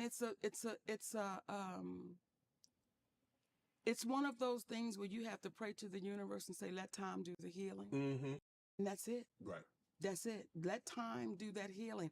It may heal it in time and it may not. Right. And that's something that we as parents have to say, listen, Right. I've done what I could do. I've taken accountability for it. Now it's up to you. Right. That's like when somebody's saying, Shannon, I want to apologize to you. Now it is up to you Whether or not to accept. whether or not to, but once I give it to you, I've done my part. And don't apologize like no punk. I'm just sorry for everything. That get your ass out of it. No, break it down. Let's go bit by bit so Right. that way we know you understand the offense that you've done. Right. Now, I'm not saying, because I've had to do that. Right. When I tell you I was so out of line and out of order when I first got with my husband, so out of order and out of line. And this been my best friend since 10th grade, since we were 14 years old. Mhm. He came to the other weddings. Okay? What? It was like my brother. This man, he was like my brother. He been out hustling you for a minute, Mo. You know, he wasn't. That's why it's so beautiful, because we were like, we had a place together. He would see my boyfriend, I see his girlfriend, you know, then You he didn't might, feel some type of way? this was my brother. This was literally my brother. And then if it wasn't my boyfriend, it might be another little fella. Yeah. But, you know, he was like my brother. We were Right. brother and sister. Right. So the way it happened, Yes. it was so pure. Tell me, and that's what I want to know now. He came to, you say, came to wedding, you saw him have girlfriends. I don't know if he was married or not before Nope, you. never been married. How? How did it, I got to know this, because Hallmark need to do a story Baby girl, on this. we got time. We got time. We good on time. I want and I don't want Hallmark, but okay, because this story is spicy, and I don't know if Hallmark can handle the spice of the story. So we've always been like brother and sister, right? He was the one I would call after a show when I was staying at a motel, and I'd be like, "Yo, they got me in this motel, and niggas outside and everything. I'm scared." He'd be like, "But one day you're gonna be on the inside." This is the same guy that we was going to the like our little farmers market in Baltimore, and I had a comedy club called Monique's in Baltimore, and the girl had on a Monique's t-shirt, and he says, "One day they know you only in Baltimore, but one day they're gonna know you all around the world." That's the same guy that when we step off of a plane in London together, and the guy says, "My wife knows I fancy you," and we went back to that moment coming out of that store in Baltimore. But one day they'll know you all over the world. So he always made life right for me. But it was my brother, right? And I remember one night when I thought Gerald Levert was my boyfriend. And let me be clear, I thought he was my boyfriend. I was never his girlfriend, right? But in my mind, you know, we'll take it somewhere, right? So I'm in my feelings, because I like this little teddy bear, right? But the teddy bear didn't like. It wasn't reciprocated. Okay, all right, not the way I wanted it to be, right? So I call up my best friend. And I'm saying I'm mad. He said, all right. He said, listen, it's all good. When you come home, you know, let's just hang out. Right? And when I went home, I was doing the BET Awards. Right. And I had a big party at my house. Yeah. And the next day I was supposed to go to Essence for the Essence Festival. So that night at the house, the outside is packed. Ain't no Hollywood party, Shannon Sharp, like Monique threw a Hollywood. You thought of? I had every race, every nationality, everything you thought could be at a party, and everybody was just having a great time. A great time, right? So he's at the party, and he's very reserved, you know, very reserved cat. So I grabbed his hand and said, "Come on, let's go dancing." And we go out on the dance floor and have a great time. After that, I'm like, all right, I got to start packing to get ready to go to the Essence Festival. So we go upstairs and I take my shower. Well, it's nothing for him to see me naked. We were roommates, you know, so nothing. So he says, when you come back from Essence, I want to talk with you. So I said, okay. So he went to kiss me on my cheek, but the kiss was half lip. It was like here. Yeah, okay. See it, sleep with it. You see it? Sleep with it. It was right there. It was right there, right? Now, I tried to turn the whole mouth, but it came right there. Right? Because I felt something different. I felt it. And I was like, and then after it happened, we both almost had a feeling of like, we did something wrong. Like that's my. So we didn't address it. Right. I came back from Essence Festival. What you want to talk about? I went to his place. Okay. He fixed dinner. Oh, okay. He fixed dinner and read this amazing poem that he wrote. That was almost 19 years ago. Uh-oh. We've never been apart since then. Wow. We've never been apart since then. And I am more in love with that man today than I was when we first got married, because I didn't really know what I was getting. I knew I was getting somebody I could trust, because I just needed somebody that I could just try. Like my brother stole from me. I just needed somebody that I could just trust, and I didn't want to keep on having randoms. Right. Because that gets old after a while. Yes. You know what I'm saying? Yes, you're just trying to fill the void. Right. And men go through that as well as women. You just get tired of. So I knew I could trust him, but I didn't know he was the king that he was, Shannon. I didn't know that I would be raised. And there are women that have a problem with me saying that, and I will not back down from it. I did not know that that man would take me from a 15-year-old mentality. Even though I'm a star, I'm famous, I got a few dollars in my bank account, but still had that little girl mentality. You can't correct me. You can't say nothing to me. You can't check me. You can't do none of that. Still had that way. That man was able to shut all of that down and grow me up. So I got a great one. I won't even say a good one. I got a great You one. got a great one. Yeah. You got a lover, a best friend, Yes. a manager, a husband, Yes. a confidant, Yes. Yes. Yes. a protector. Yeah. You're saying it, and it seems like people have a hard time getting it, but that's exactly who Sidney Hicks is. He's all of those things. When the Queens of Comedy, was that because I was Samora, Adele Gibbons, Miss Laura? Tell me about the Queens of Comedy. We hear about the Kings of Comedy all the time, and it was great. Yeah. You. I was not an original queen of comedy. Mm-hmm. And when I came on, right, I was so honored to be in the presence of 3 of the greatest female comedians to ever do it. Mm-hmm. And when I tell you hands down, them sisters are incredible because they've paved ways for people. And when we got together, Shannon, it was nonstop history making because we were selling out in ways that were unheard of, right? And I can remember our first show, because I was not initially the headliner of the Queens of Comedy. Some more was. Right.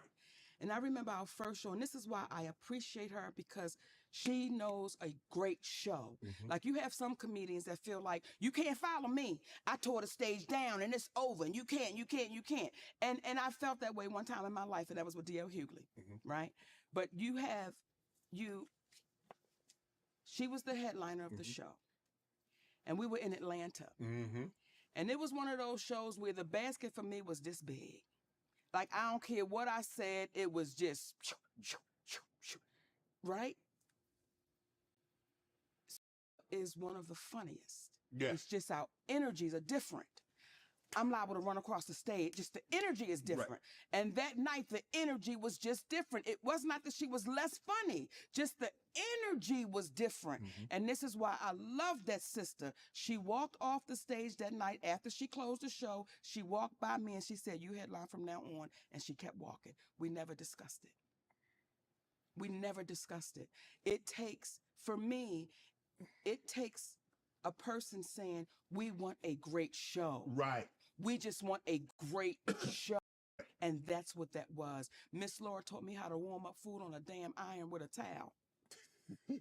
She said, "Bitch, I've been to prison. We don't have no microwave and we're going to eat these buffalo wings. Flip that iron over and wrap that Reynolds wrap up and cover it with that towel." Baby, them buffalo wings were so damn good. But did we get treated fairly? Hell to the no. No, we did not. There were times on that Queens of Comedy tour that I had to, even on that tour, I had to say some things because it wasn't fair. And the way we were being treated, it was not fair. There were times when money wasn't right. And I remember the first date for the Queens of Comedy. And I got a call from my agent. And she says to me, "No more C&D promoters. You're in the big leagues now. Walter Latham wants you to be a part of the Queens of Comedy." Okay. No thank problem. you. No problem. Because he's the executive producer of the Kings of Comedy, correct? Right. This going to be a blast. Yeah. The first check I got. Let me sip before I tell you. Hell, I might meditate me a sip, too. My banker called me up and said, "Monique, this check is no good." I said, "Excuse me?" The money jump funny? Sip again. God damn it. I might need a little something strong. Hold on. Damn it, Shannon. "The money's no good." I said, "What you say?" She said, "Monique, this check is no good." So I immediately got on the phone with my agent. And I said, "Let me tell you something about C&D promoters.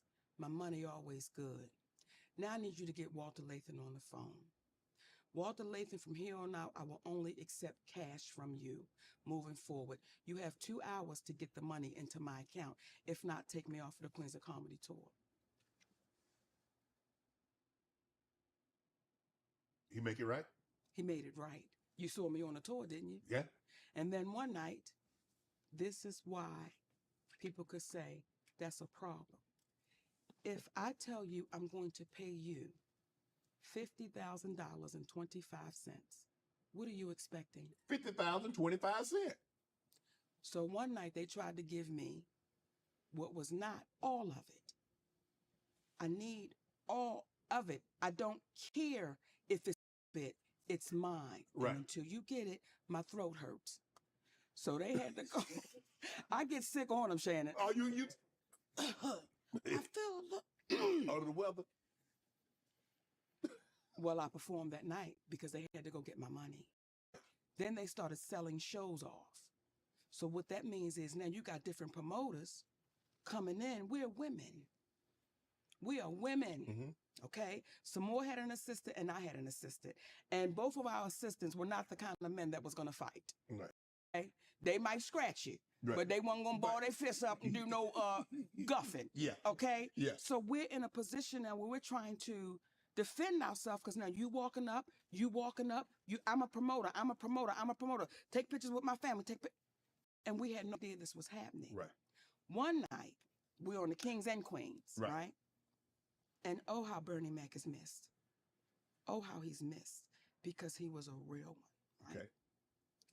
All the kings of comedy had limos, separate. Steve had one, Bernie had one, DL had one, all of them. Then another limousine pull up and they say, this is for the queens of comedy. I said, I will not. I will not. You better pull up 4 separate limousines.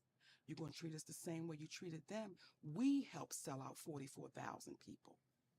That was the kings. It was the kings and the queens. So you will treat us accordingly. Right. All the kings got Rolex watches when it was over. What y'all get? I'm still waiting for mine. That's the treatment. So when people say, why won't y'all do the queens again? It was a moment in time. And it was a beautiful moment in time. And some things should be left where they were. Wow.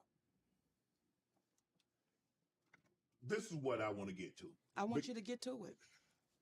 A lot of this happened with the movie Precious. That's the movie that made Monique a star among stars. She shined the brightest because you played that role. Nobody else could have did that role justice, Mo. Thank you, baby. Nobody. You played it, and I remember walking out the movie, and I called my sister. I said, she gonna win the Academy Award for that role. I said, it's almost like she was born to play that role. Now correct me if I'm wrong. Okay. Okay, you shoot a movie. Yes. The movie wrap. You might have to come back and do some voiceover, some touch-up work here or there. Yes. That's already scripted into the contract. Now, the promotion aspect of the contract. What were you contracted to do? Because that seems to be where the conflict seems to come in. Yes. Because you like, okay, so tell the people that's going to watch this and listen to this, what was Monique contractually obligated to do as far as the promotional aspect of Precious? I was contractually obligated to promote the movie Precious under Lee Daniels Productions. Okay. I promoted Precious under Lee Daniels Productions. I did Oprah, I did magazines, I did TV shows, I did all of the promotions I was contractually obligated to do. Okay. That was it. That was it. I'm done with it. Done. Okay? Done. Now Precious is going to Cannes, right? Mm-hmm. At the time, I have the Monique Show. Mm-hmm. I am on the Spread the Love tour. I have toddler babies. And I'm also a wife. Mm-hmm. Okay? The Monique Show is like down for maybe a couple days, a week or so. Right. I got some days off on the tour. I'm going to relax with my family. Right. Because once they sold the movie, Right. you didn't sell me. Right. Whoopi Goldberg. See, Whoopi Goldberg said I could have schooled you and told you what was expected when I didn't promote and go overseas. And you know how you just looked up and looked away? Yeah.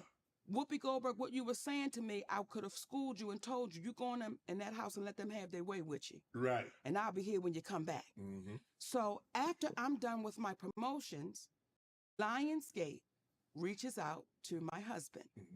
Initially, they think they're talking to my attorney, right? And they say, we want Monique to come to Cannes. She promoted so well in the United States. We want her to go international and promote the movie and do Cannes. Okay. I tell my husband, please let them know I respectfully decline. I appreciate it, but I respectfully decline. I'm going to spend some time at home. Right. Lionsgate calls back. We really would like for Monique to come to Cannes, promote this movie. Please let them know I respectfully decline.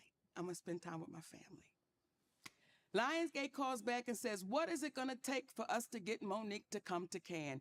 We'll give her another week in France. We'll upgrade her room. My husband said, is there a dollar amount attached to what you're asking for? Oh, we will never pay anyone to promote a film, never. He said, we understand, and we're never going to work for free. You're asking her to do something that she's not obligated to do. Correct. Well, what is this the attorney? He said, actually, I'm her manager and her husband. Now we can put it on the husband's being difficult. Right. Right? Okay. So I don't owe anybody anything. That's why I was never sued. Now we go to the Hoodie Awards. Tyler Perry is there. Okay. Tyler Perry calls me in his room. Now, when I go into Tyler Perry's room, his staff is in there. Now, you ready to holler laughing? Yes. Okay, I take my security in there with me because I always want to have somebody with me. Right. Right? Tyler Perry does this. And the people scattered. They all left out the room. I said, look at this shit right here. You saw me. And they all scattered. That wasn't the lights. That's for the people. You know, lights on?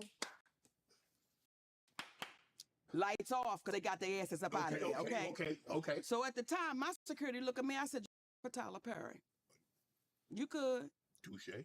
So Tyler Perry says to me, listen, Monique, we really need you to promote this film because if you get nominated for the Oscar, your next movie is going to be $3 to $5 million. If you win it, your next movie is $6 to $8 million.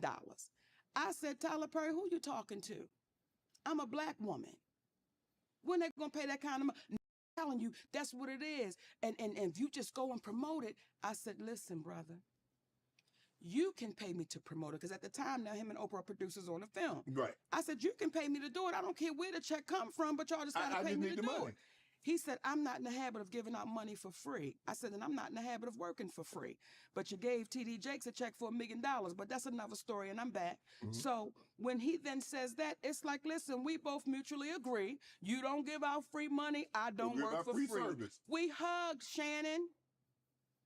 When we were done talking, we hugged. Do you hear me? Yes. We hugged like brother and sister, like it's cool, he understands. Right. Okay? Okay. Oprah Winfrey calls my husband. I want y'all to take your time because I'm getting ready to go in. Yeah, that's your camera right Yeah, there. because the people at home, they sitting there like, Monique, what happened? Bitch, I'm getting ready to tell you. She calls my husband. Okay. My husband explains to her what's going on. She says, there have been times I've had to draw the line in the sand. So my husband said, well, what is different between you and Monique? You've got to draw the line, and you're saying when you know they're asking you for too much. She said, you're absolutely right, and I understand your position. You're right in the position you're taking. So when you're looking at me saying, well, what happened? I'm telling you what happened. But, okay, she's saying that privately, but did she voice publicly? Did you hear her say it? I didn't. Did you hear her say it? Did you hear her say it? No. Did you hear her say it, Zach? Regina, did you hear her? Tommy? No one seemed to hear that publicly. She said that privately. Now, when she said that, see, everything we're saying to you, it can be proven. She had him on speakerphone. And that when she was talking to him, in that room was a man named Reggie Wells, who just passed, who used to be Oprah Winfrey's makeup artist, who he had a conversation with me and my husband. Now, for you babies that's good with the little internet, we had a show on called Monique and Sydney Finding a Way to Be Unoffended. Finding a Way to Be Unoffended. Reggie Wells is on that show speaking about Oprah Winfrey. Reggie Wells said, Monique, I was there that day. He said, and when y'all got off the phone, I looked at her and said, why don't you just pay this woman the money? She deserves it. And she looked at him and said, I won't be paying her nothing. And he said, that's not right. And you know it's not right. Now, that man shared that on that show. So I'm not saying nothing that hasn't been shared. So you have people that will say things in private, but won't do it publicly.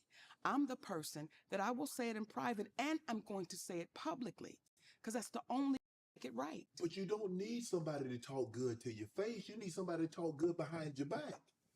So if you telling me what a great person I am in my face, but you telling me I'm dog poop behind my back, what good is that, Mo? What does that make those kind of people, Shannon? That's What does it make those kind of cowardly. people? That is cowardly. See, here's what's this: when we have our juggernauts, Oprah Winfrey, Tyler Perry, Steve Harvey, Kevin Hart, these are our juggernauts of our community. These are the people that our babies say, when I grow up, I want to be that. Yes. I want to be like that. So we have to call those people to the mat and say, listen, what are you teaching our babies? You're feeding poison because you're showing them your private jet. I'm going to show you my mansion. I'm going to show you my fancy cars, but my character is shot and I'm bankrupt. I got a lot of money in my bank. It's more zeros than some of them than we can imagine, but their character, they are bankrupt. Those are bankrupt people. So everybody that Kat sat right here and told you about, I can't wait to see your next interviews with those people. They ain't coming on now, Mo. Invite them. I have. They not going to do it? Well, look, I've already done Steve. I have a relationship. Do him again. Do him again. And I'm trying to get Oprah and Tyler, though. baby, we got him. Y'all, come on, stop playing. They ain't coming on, Mo, thanks to you. You know how, and I don't want to put you on a spot, but I'm going to say it because I appreciate you as a black man and what you're doing. Thank you. If you are my friend and someone says to me, Monique, Shannon Sharp wronged me, and you my friend, Yeah. I'm going to call my friend. You can come to me. And I'm going to say, hey, is what they saying true? And if you get to hemming and hawing, I'm going to tell you, till you fix it, you and I can't talk. Because if you'll do them that way, it'll be a matter of time before you do it to me. So if Steve Harvey is your friend, you call your friend up and you ask him, is what our sister saying right, man? Because if it is, we can't do that to her. If that's our sister. See, it took a transgender named T.S. Madison. It was a guy named Jamaica Carter. Jamaica Carter and our mutual friend. Jamaica Carter and our friends. T.S. Madison was a mutual friend. So Jamaica called me and said, would you mind doing T.S. Madison's show? I go do T.S. Madison's show. When I tell T.S. Madison, when the camera cuts, I said, listen, your friend is wrong. She said, Monique Lee Daniels is my friend. I said, then you need to call your friend and tell him to fix this shit. She said, I will. Within a couple of days, who did I get a call from? Lee Daniels. See, that's a friend. That's a true friend that's saying, I love you so much that I want to make sure that's not on your heart or your conscience. Let's fix it. Let's make it right. So when people ask Lee now, when we did the deliverance together, how was it to work with Monique? It was as if we had never parted ways because he fixed it. He owned it and he took accountability for it. I can't now keep you to the cross because you've owned it. Right. I've had to be forgiven. Right. So I appreciate that someone had grace and mercy with me. So I'm going to have that with other people when they take accountability for what they've done. How much did you make for the role, Mary and Precious? I was paid $50,000. That's it. That's it. And I never complained because that's what I signed up for. It was an independent film. Right? Right. So when my friend called me, and I'm going to quote him, he said, bitch, this one right here, he said, this shit is crazy. By the time I got to page 10, I called him back. I said, what the hell is this, Lee? He said, bitch, I know. He said, it's sick. After my husband and I read that script, he said, Mama, if you play this with no judgment, when he say action, don't judge the character, just become it. This is an award-winning. Yes. This is award-winning. So with all of that being said, I never complained about the $50,000. I did everything I was supposed to do. No, nothing. It is when they started asking me to become a slave. It is when Tyler Perry and Oprah Winfrey started asking to work for free. It is when they started doing the bidding for whomever the gatekeeper was at the time. We can get her. Remember the scene in Sparkle? You ever seen Sparkle with Irene Carroll? Yeah. And I Philip remember Michael thinking, Thomas. Yeah. Remember when they was in the car because the Jew man was trying to get him to sign over that contract? And he kept shaking his head like, you will not get me to turn my back on this woman. Right. That's what this is. We ain't turning our back. My husband ain't turning his back. He ain't signing up for something he know ain't right. Right. And people have a problem with that. And we got to keep speaking on it, Shannon. The next one's, I would hate for you to have to sit another sister in this chair and she tell you the same story. So, consider won the Oscar. Normally, when you win the Oscar, not saying you're gonna win another or get Oscar-worthy scripts, but there's normally a run where you in 2-3 films. Now, Monique, that 50,000 is 5 million or 2 million. You feel that you were blackballed from that point, and Monique did not make the money what she should have been compensated for future roles. Let's tie it all back in. Okay. You have a man that says, I lied on you. Yes. I put a rumor out there on you. Yeah. I said I was going to apologize. But then you have another man that comes back when I'm offered Empire and says, Mo, they said you're difficult to work with. You're going to be a problem. Where would they get that from? Well, somebody that's as powerful as Tyler. Okay. So now I'm scratched from that. Yeah. Right? Now when it comes to movies, I'm a difficult person to work with. Ain't nobody ever had a problem with me. They never said, did anybody say that prior to Precious? Yes. No, not prior to Precious. Right. I've never had a problem with nobody. As long as I was saying, yes, you good. The moment you start challenging, we got a problem. About Moesha, had anybody said anything prior about Monique's character prior to her not wanting to do international press, what she wasn't contractually obligated to do? Never. Prior to that, nobody said anything. Never. The only person that could say anything that is a producer is a guy named Will Packer. I did a movie called Almost Christmas. When Will Packer sat down with my husband and I, Shannon, every other word out of his mouth was queen. You our queen and the queen and the queen and the queen. And we just want you to do a cameo. And here's what we're going to pay you. My husband said, Will, that does not cover Monique doing promotions. That covers none of that, brother. Right. This is just for the cameo, okay? Yeah.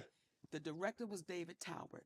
My husband and David Talbot were college roommates. They were across the hall from one another. Right. Script. I was that quick because it's a cameo. Right. Okay? Yeah. So 99% of the things you heard Aunt May say, it was Monique, it was me ad-libbing. Yeah. Okay? Because it's a cameo. Right. When we had a meeting with Will Packer says, if you do this for me, I'll give you a 3-picture deal and a sitcom. Now we have all of this in writing. It's all in writing. What were you needing to do? A press? You're gonna need to do press for it? You're gonna need to promote it? Or just do the cameo? Just do the cameo. Okay. That is what was agreed upon. We were gonna do a cameo for the amount of money that he said they were gonna pay. No problem. Well, what they did was they kept spreading it out. They kept spreading this character out. We want you in this scene and that scene and this scene. But that ain't no cameo. Cameo is okay. Okay. David Talbot is our friend. We don't want to make this bad for David Talbot, so we said, okay, no problem. Now let's talk about the treatment. While we're on that set of Almost Christmas, there were a few things that I took issue with. Will Packer is a producer. He came on that set and tried to give us a direction while the director was standing right there. I said, Will Packer will not allow you to do that. You would never do that to Steven Spielberg. You would never do that to a white director. You as a producer going to just walk in and give a direction, so I will not take direction from you. If you have something you want to give to me, you give it to the director. And you have the director to give it to me. You are disrespectful to him. Now, I had a meeting in David Talbot's trailer with Will Packer, David Talbert and the first AD, because they were being disrespectful to this black man. And I was not going to allow that to happen. Okay. I had a conversation with the first AD and I pulled him outside. I said, listen, brother, when it's your turn, I won't let nobody do it to you. But what I'm not going to do is stand by and watch you give a direction after the director gives us a direction. It confuses the cast and it's disrespectful. And to that black man's credit, his eyes filled up with water and he said, I appreciate you for having this conversation with me. Okay? So Will Packer and I are now at odds because I'm seeing how this brother's acting. I'm in my trailer. My assistant at the time, her name was Robin, right? Robin is in her 50s. She's in my trailer with her shoes off. She's on the computer. Will Packer's friend, or I'm not sure what title to give her, okay? She comes into the trailer. Now, in this trailer, it is me, my hairstylist, makeup artist, and my assistant. This young lady, who we're all old enough to be her mother, she comes and looks at my assistant and said, what's your shoes doing off? You in your trailer, why do you care? I said, excuse me, you're out of order. You don't come in here questioning nobody in my trailer. As a matter of fact, and her energy was not that of, I'm playing. What you? I said, as a matter of fact, I need you to go get Will. Because I'm not even going to have this conversation with you. I'm going to talk to your boss. When Will Packer comes into that trailer for us to talk, do you know what that man says to me and my hairstylist and my makeup artist and my sister? I am the head nigga in charge. Everything stops with me. I said, well, I want to let you know this, Will. You're going to hear that you're the head nigga in charge from me as many times as I can tell people that's what you said. I said, and furthermore, you need to check your assistant.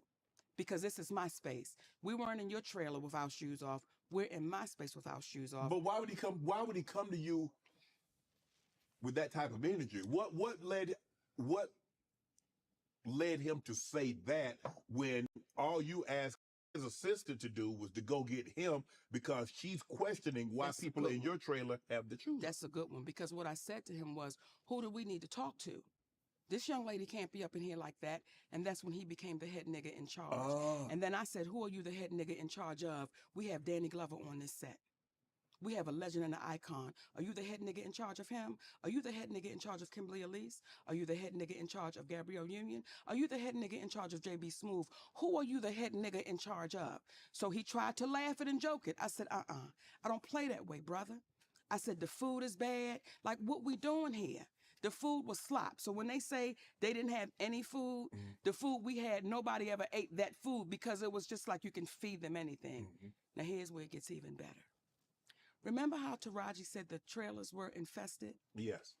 Our trailers blew up. They blew up. Now, whenever this airs, I'm going to post trailers blowing up so that people can see. Right. But they blew up. And if any of us were in those trailers, we would have been gone. Right. The trailers blew up. Now, when I was smelling the gas, we went to the brothers that was hooking up the trailers and we said, hey, we smell gas. They said, Mo, we let him know, talking about the head nigga in charge, we let him know. He just said, okay, and walked away. I said, he what? He just said, okay, and walked away. The trailers blew up. Did Will Packer reach out to anybody? I can't say. He didn't reach out to me and say, hey, is everything okay? Did you lose anything is everything good? The only thing they wanted to know from me was, where was Aunt May's wigs? Huh? Where are those wigs? Nobody asked, not the studio, not Will Packer, not nobody. Wow. Said, are you good? Did you lose anything? Right. I said, the wigs blew up in the explosion. Right. So to understand what we have to deal with, and to understand most people are too afraid to say it out loud, that we are being mistreated. This is not right. Right. So if that means y'all won't want to play with me, I don't want to play with you either. Let's be clear. I don't want to play with somebody that don't care if I've blown up. What if we were in those trailers? What do y'all say to my family? What do you say? So with Precious, I owed no one anything. Right. With Almost Christmas, I owed you nothing. However, I did it because we had a relationship with a brother named David Tauber. Right. And we didn't want to send him through no drama, no nothing, so we went along with it. Other than that, Shannon Sharp, there is no one that can say, that will sit in my face or my husband's face and say, we had a bad experience with you. I read that you said this is a chapter of forgiveness. Your thing, a chapter of I forgiveness. didn't say that. That's what the guy at Hollywood Reporter said. Okay, don't put words in my did mouth. you? That's what he said. That's what his ass Okay, said. what did you say? Okay. That's what he said. Listen, What would it take, Mo? Mo, what would it take for Mo Neat to forgive Oprah and Tyler Perry? be accountable. Be accountable. And for You Tyler want Perry, Tyler Perry to say what he said on that tape. You want him to say that publicly. and he cost my family millions. And you want So to be when- compensated. Yes, I want to be very clear about that. If someone cost you millions, do you want that back? Absolutely. So I'm no different than you. Right. Especially when I've done nothing wrong. Right. Especially when you've admitted that you've lied. Okay. Especially when you've admitted you started a rumor. Yes, you need to compensate me and my family. For Oprah.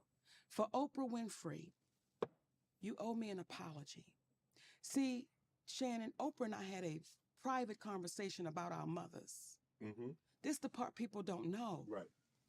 I shared with that woman what me and my mother were going through. Now, my mother's no longer here, Mhm. right? Right. And I shared with Oprah Winfrey what we were going through and how I felt. And I was, you trying to balance it out because it's your mother. 'Cause still And your I mom. shared that with you. And I shared with her my family and what the dynamic was. And you don't tell me you're going to have my goddamn parents. I was getting ready to say, goddamn, baby, it was right there. But you don't tell me you're going to have my mother and my father on your show. And you think that that's just okay? And the way you try to apologize in front of a group of women, if you think I've done anything wrong, No. you're going to stop that. Right. I am very proud of what you've accomplished in your life. Mhm. We respect everybody, Right. but we over-respect no one. And Oprah Winfrey walks around like, I can't be checked. I No, won't admit to that I'm wrong. I'm a firm believer, Mo. No one is beyond reproach. No one at all. So when you keep saying, what is it? I'm going to keep answering you the same exact way. Right. So if you talk to your camera, I'm going to talk to my camera and see how they split the screen. And we're going to invite them at the same time. You talk to them first. Tyler, Oprah, I would greatly appreciate it if you two guys would come on Club Shay Shay. We sit down, we have a conversation. This is not an interview. This is not hard hitting. I want you to tell your truth. Miss Oprah, Tyler, tell your truth, and we can get to the bottom of this because, hey, we got an icon here sitting on this couch, and she's hurting. Oprah and Tyler, I want to say I appreciate my brother Shannon Shaw for saying what he just said. And I want to clear something up. I'm not hurt personally. I'm hurt for our community. I'm hurt that y'all would allow yourselves to sit in something that you know that you've done wrong and not say anything. That helps us not. So Brother Shay Shay have said, y'all come on the sofa. Oprah, this liquor is good. Okay, and I understand you like cranberry and vodka. Okay, Roosevelt Cartwright told me you drink that you like. And he told me some other things with the drink that you like. Come on, Uncle Shay Shay. Let's have a conversation. Well, you took yours all the way down, and I cannot. Okay? Okay, I cannot do that. You already did a good job. Thank you, sugar. Appreciate Now, that. when we get ready to wrap up, I'm going to give you an exclusive on something that don't nobody know. Ooh. Okay? Don't nobody know this, and it's going to be something. It's going to be something. It's going to be something. I want to get, look, I know it's traumatic, and if you don't want to have to relive it, you don't have to. What you went through with your brother, Yes. when you going through that, Mhm. how is that impacting you during that time? Because I think you're 7 to 13. You better do your damn homework, Shannon Shaw. And the impact it had on you and your relationship with men. Oh. Shannon trying to be a journalist. No. Shannon, I throw this look at you. God damn it, you see you trying to come up, Bubba Walters, get off my brother. What impact? Wow. remember when you said, and I don't know if you said this, so I don't want to quote it because I could be wrong. Okay. But someone said Shannon Sharp don't mess with.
Black one got it.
Get ready for the next battle.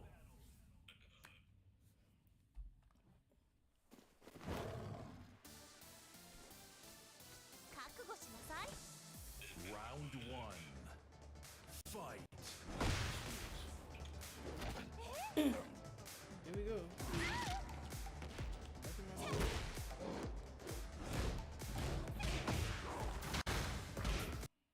It's my first time playing with her.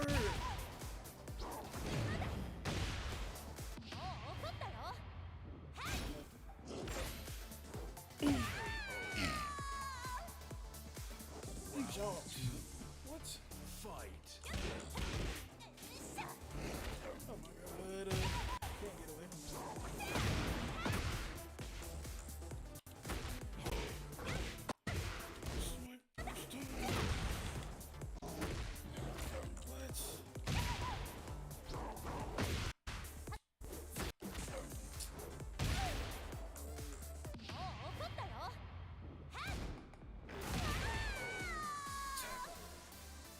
Round three. Fight.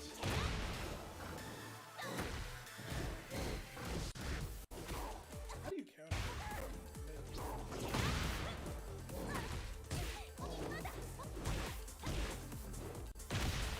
How is that? They gonna give you that one hit that takes all my health down.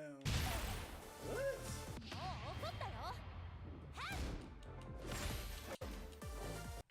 I gave you that one kick that brought my health down 10 ways. What?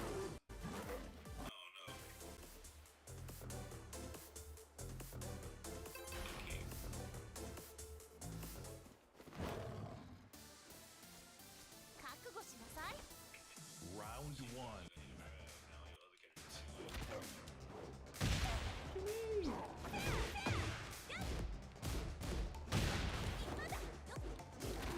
Trying to grab.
What?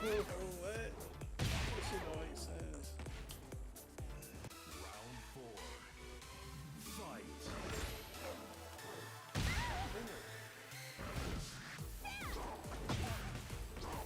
She's barely even touching me and it's taking my health down so low. This shit.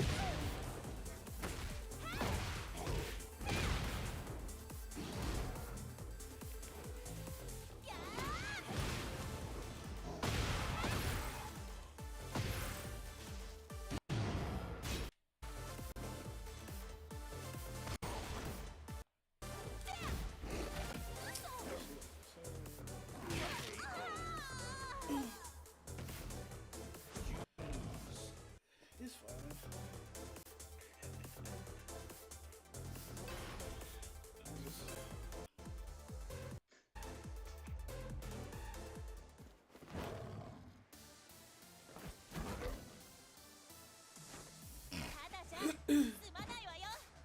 Round 1.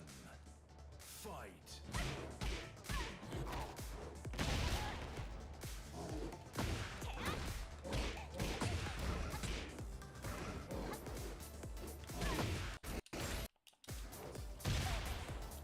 How my game glitched when I was happening? What?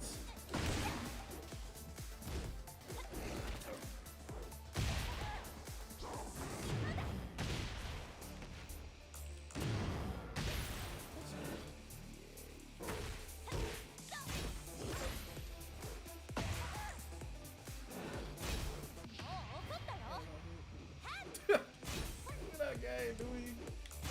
This was a man.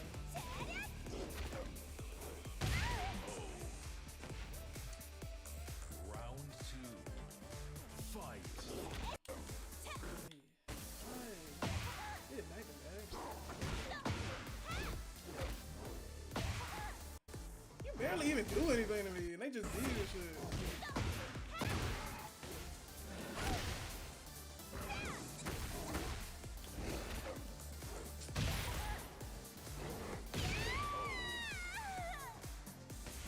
Round 3. You don't do anything. Fight.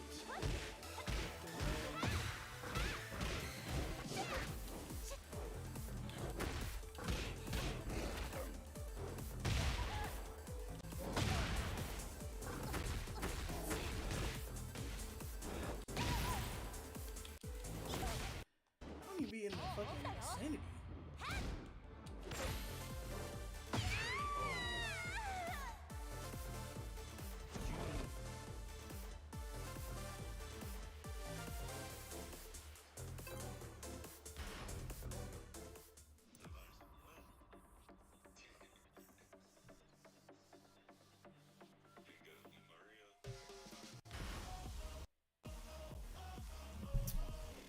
Oh, this fucking grab me.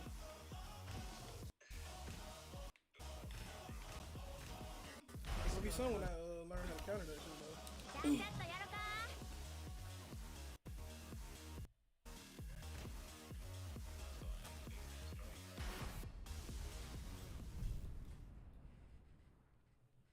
Get ready for the next battle.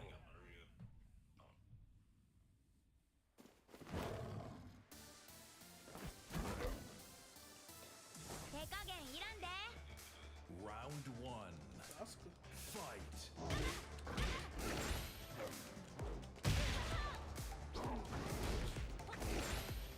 That's not a counter.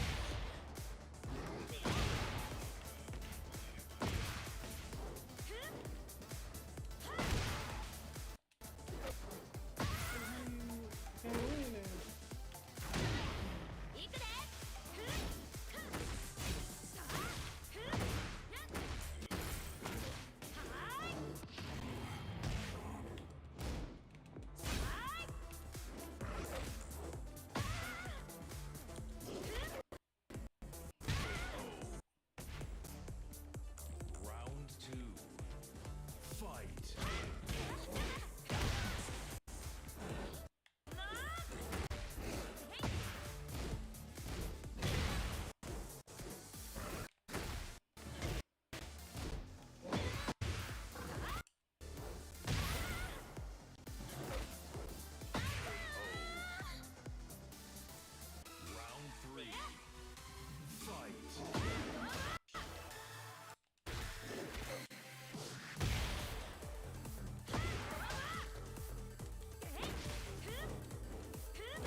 Round one. Fight. I forgot how to play.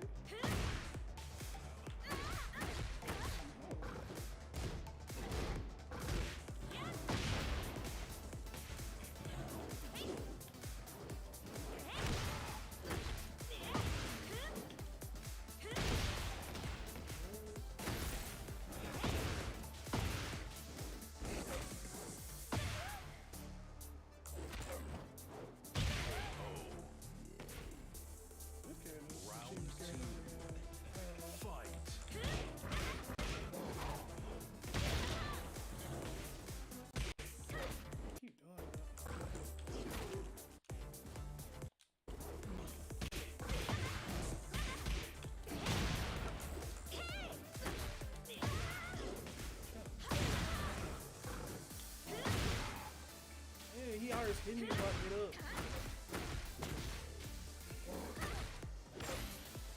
But that shit didn't even do anything.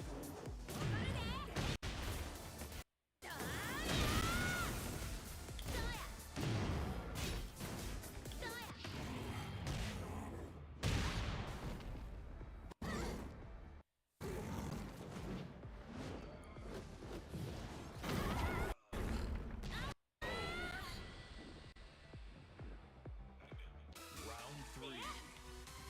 Fight.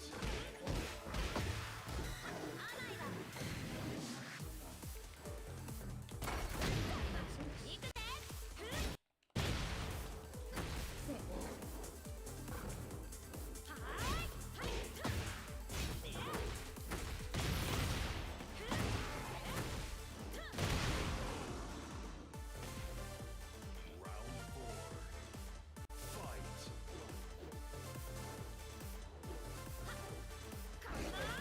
That's so dumb.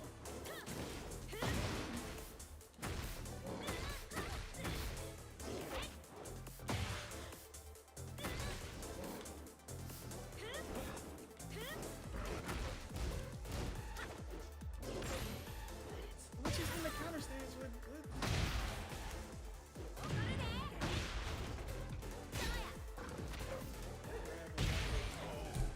That's it.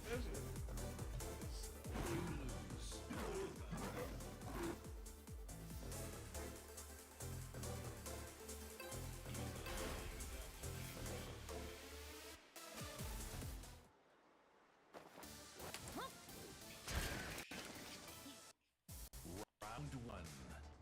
Fight.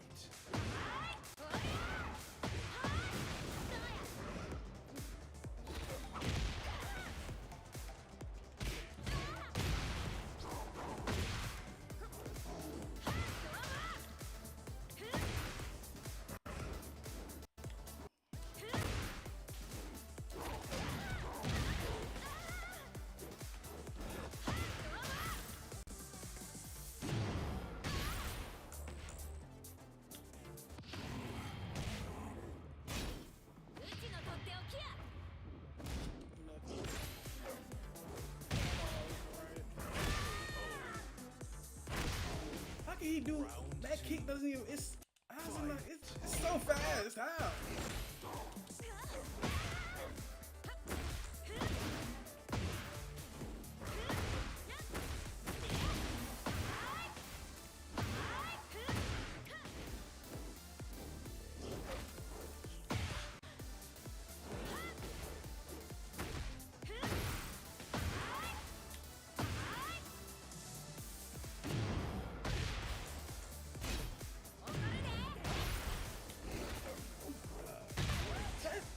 Why did that do so much damage? Round three. Fight. Man, his fucking first strikes are so fast.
Round 2.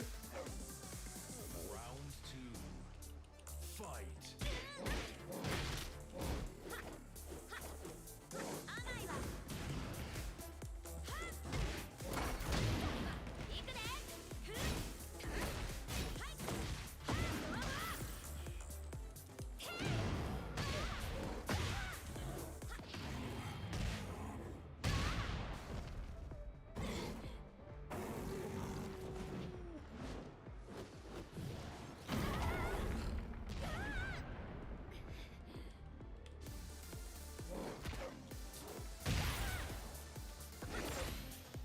Can't do that.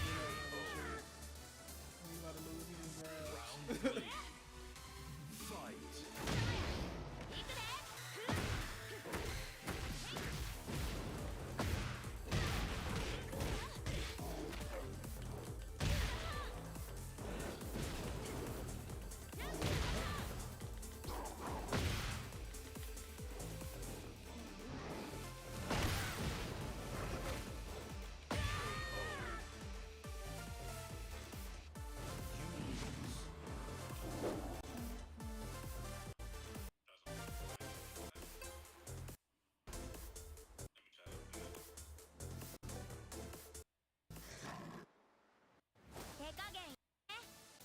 Round 1. Fight.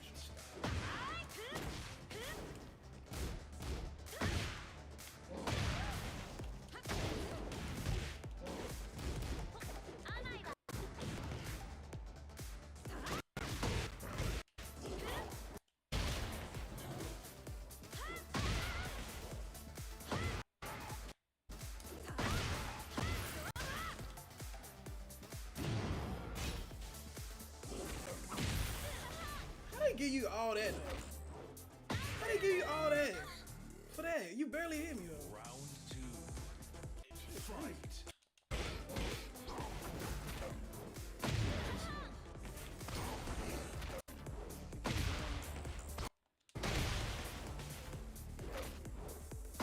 It's alright though.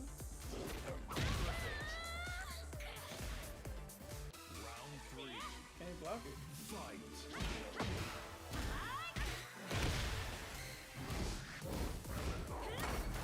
Ain't your armor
difference?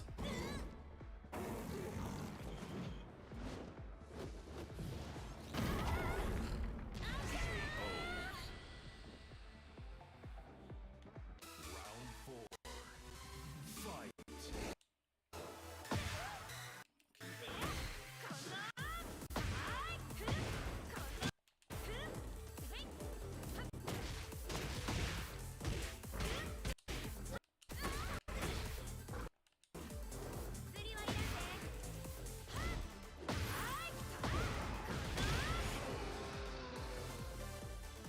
Final round. Fight.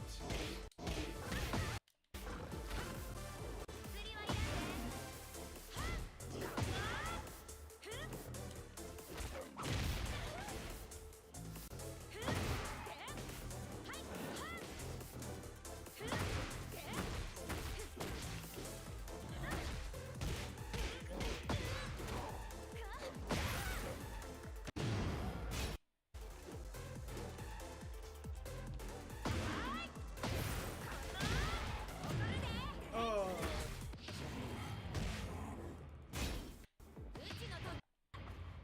Shit.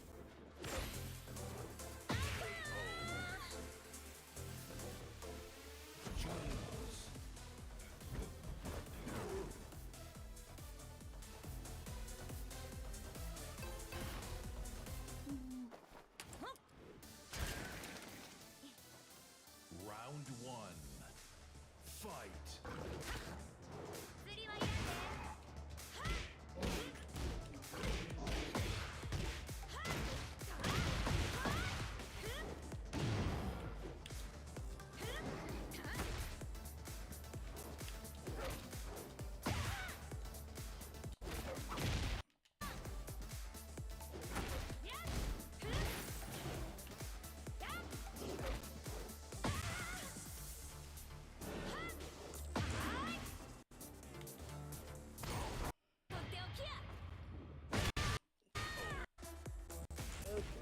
Round 2. It's funny.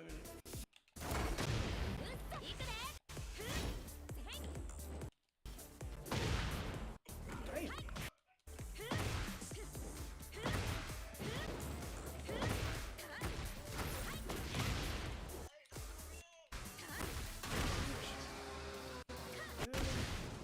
Round 3.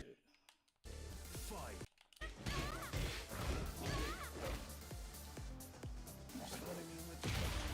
What? You barely hit me. What?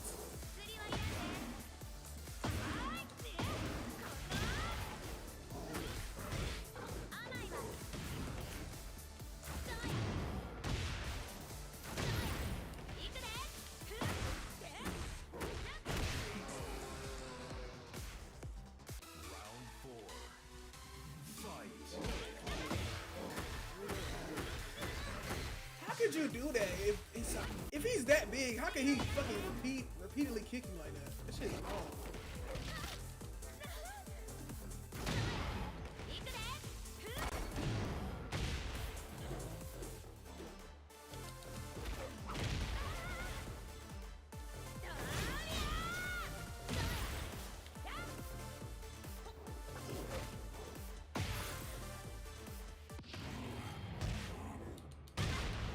I wasn't doing anything.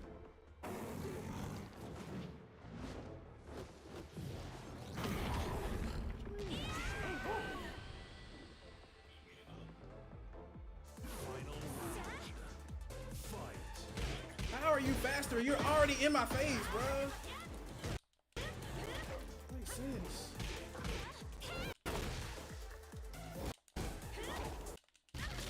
These fucking grabs.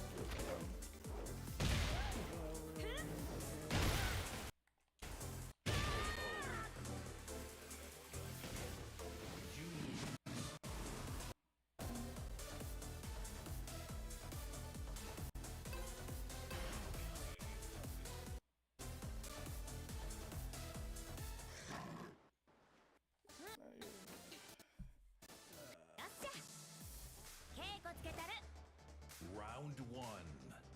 Fight.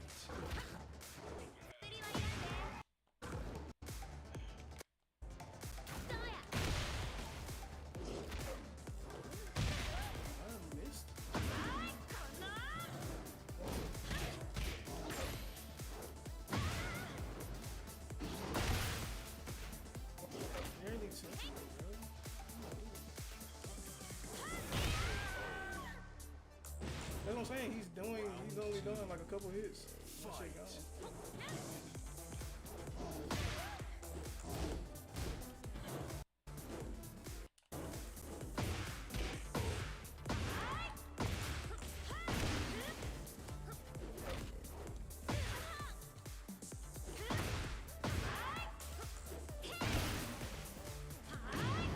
Come on, stop cheating me.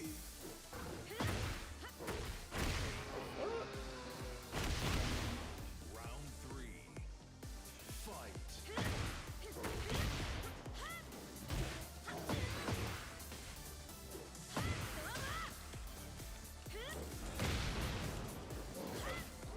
But I'm grabbing too. That's fine. But I'm doing my shit too. It just overpowers mine.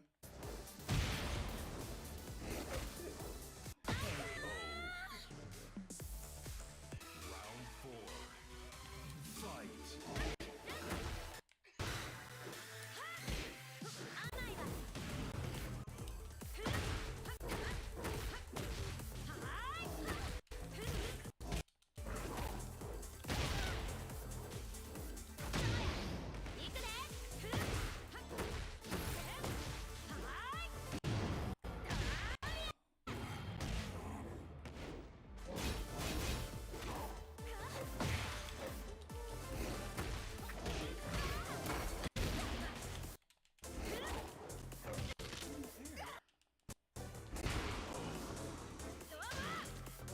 Final round.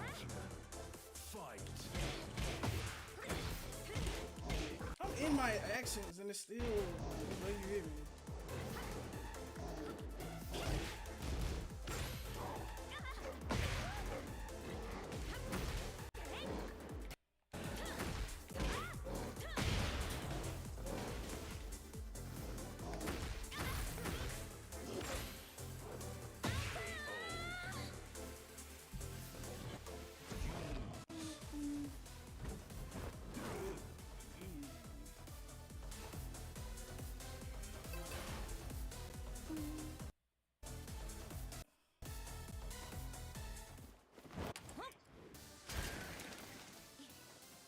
Round 1. Fight.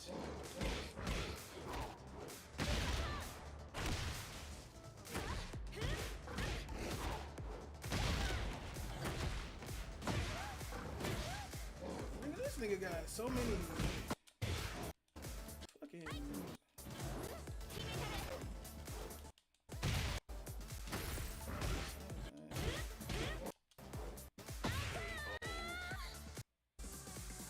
Round 2. Fight.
Like, what the fuck is wrong with this character? Final round. Fight.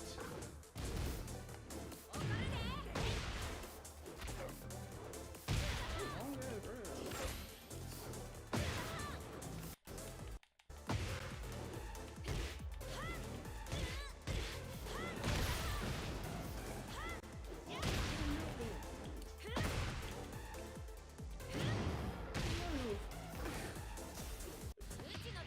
Where's my health? Shit.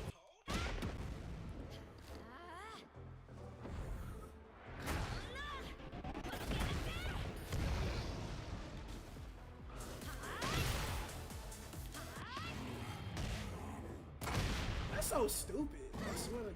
Because I kicked you. That shit, bro.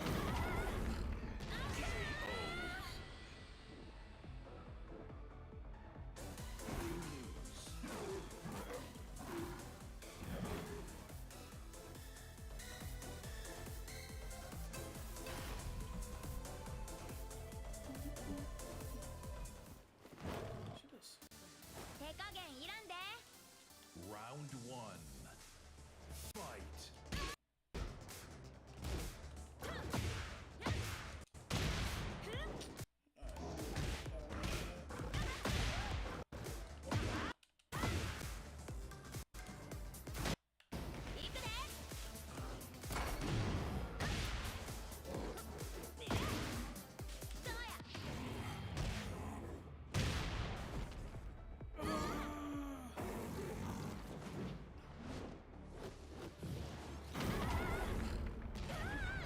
They gave you so much for that.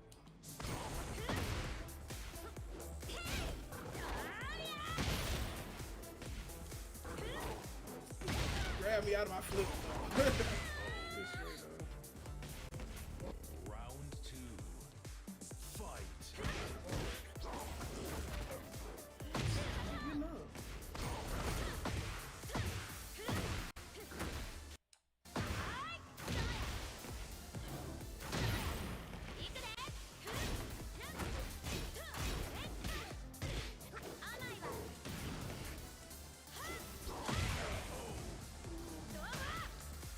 Round three. Fight.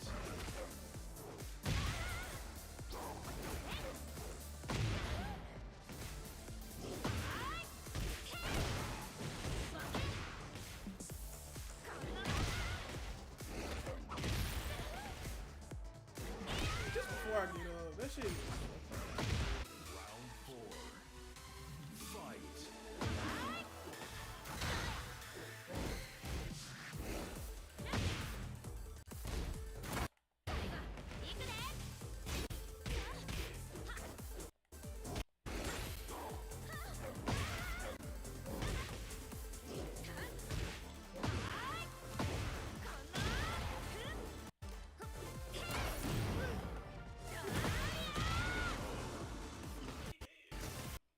Final round. Fight.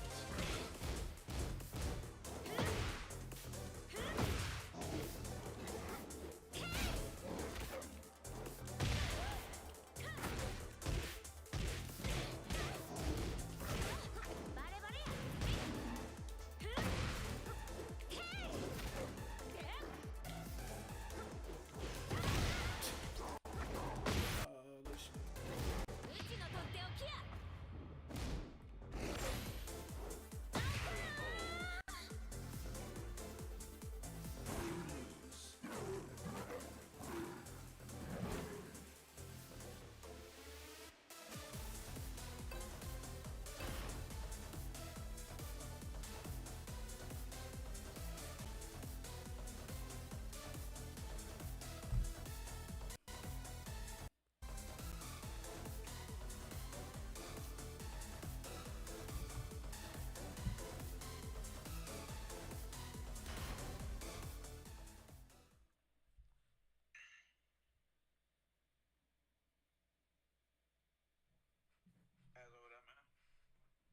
You said what? You said who? You cutting out.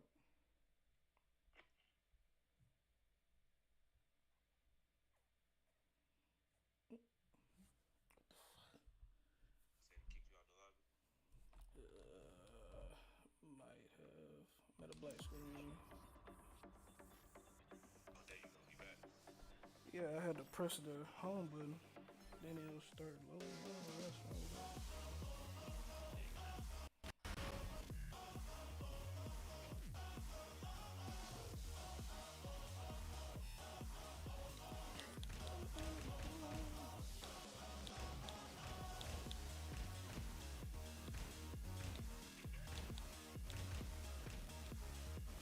Nina Williams.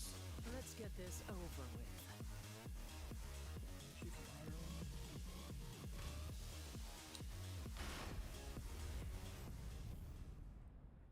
Get ready for the next battle.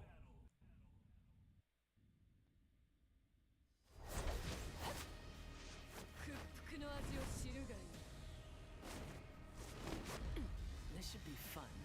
Round one. Fight.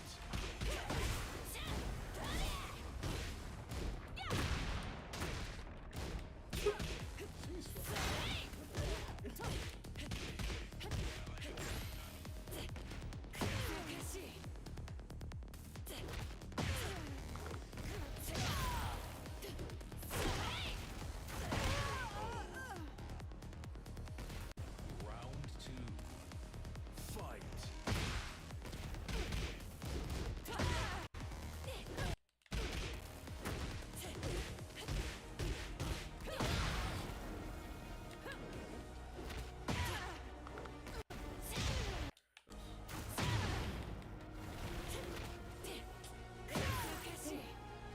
I try to grab. It don't even count. Oh, wow. Bullshit.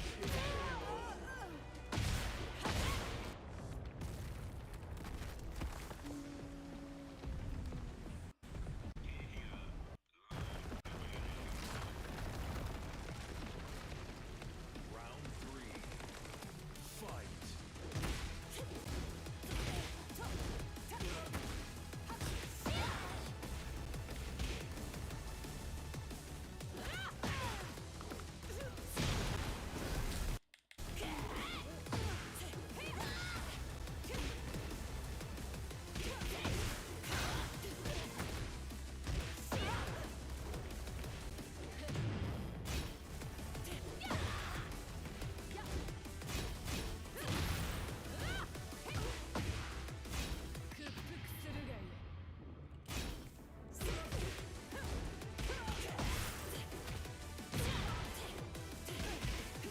You're not getting away. Why would it let you? What? Why would it let you get it? That shit dumb. That's what I be talking about. No.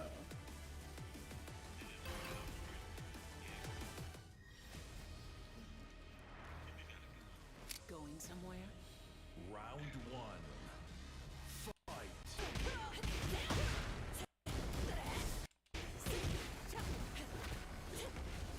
I'm in my fucking shit and he just grabbed me.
ready for the next battle. Oh, yeah, I fuck with Brian.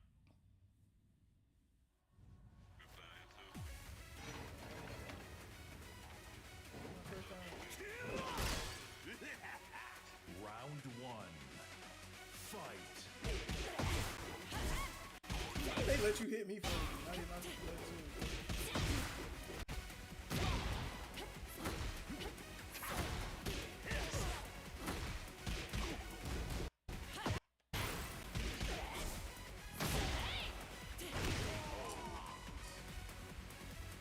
Round two. Fight.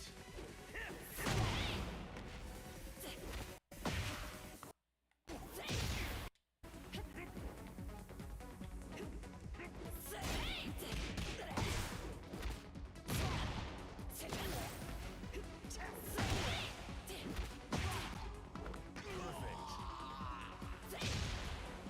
Round three.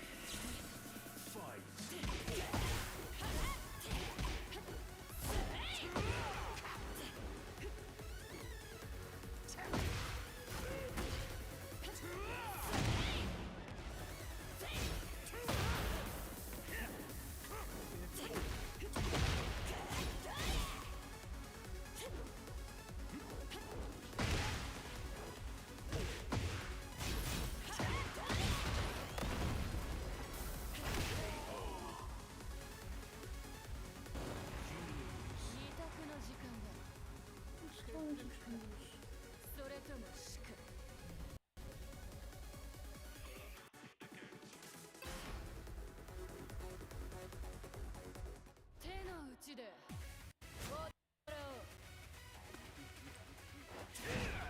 Round one. Fight.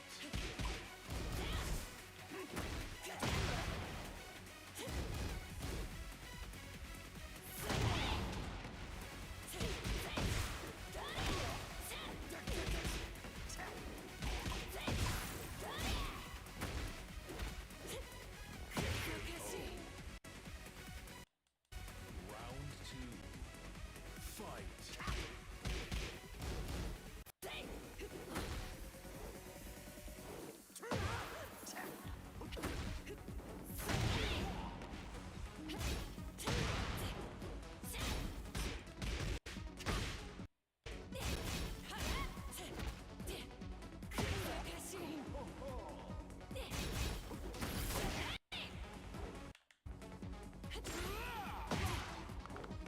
Why does my shit always get countered?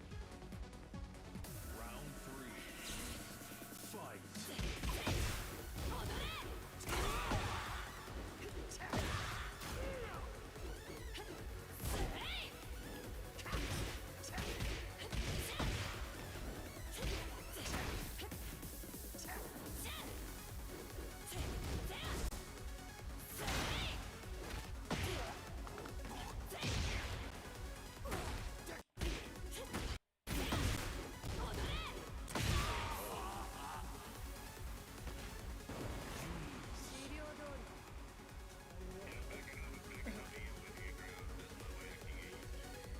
I think I'm good on this right now.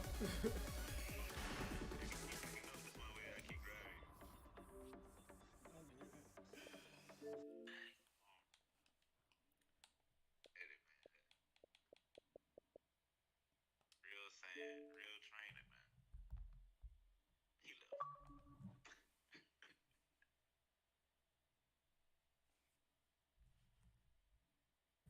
What's that, man? You win some, you lose some, bro. Oh yeah. I'm not a pro. I'm not no Tekken pro. Ain't neither, man. Trying to get a tropical one.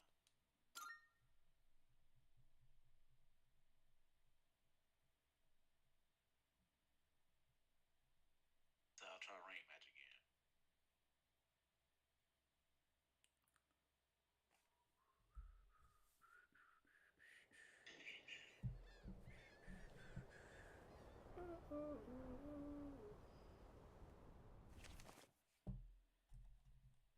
Think I can win on rank match? Yeah. Should I play rank or king? It's up to you. I'll pick king.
guys walk to school together. What's up with that? Come on, give me the dirt. Huh? What if we just happen to live in the same dorm? Why do people always jump to conclusions? Have rumors been spreading about this already? Now I'm worried. Hey. You didn't tell anyone about what, did you?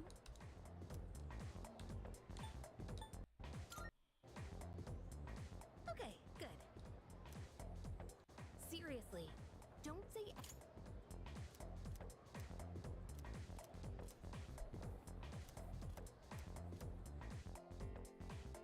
Yo.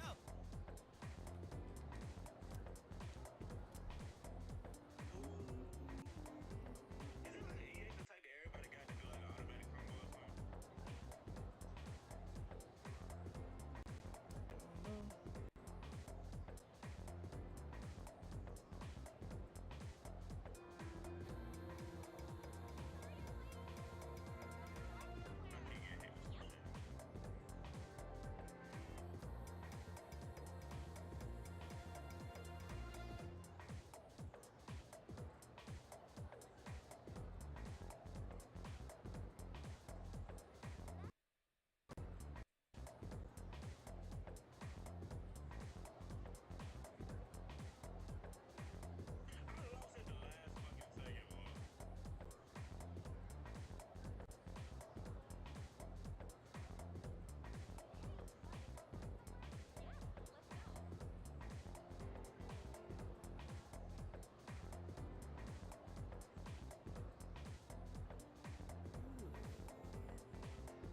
I got somebody on this. Somebody hit me on this. That Hal Rain was on his.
Dang.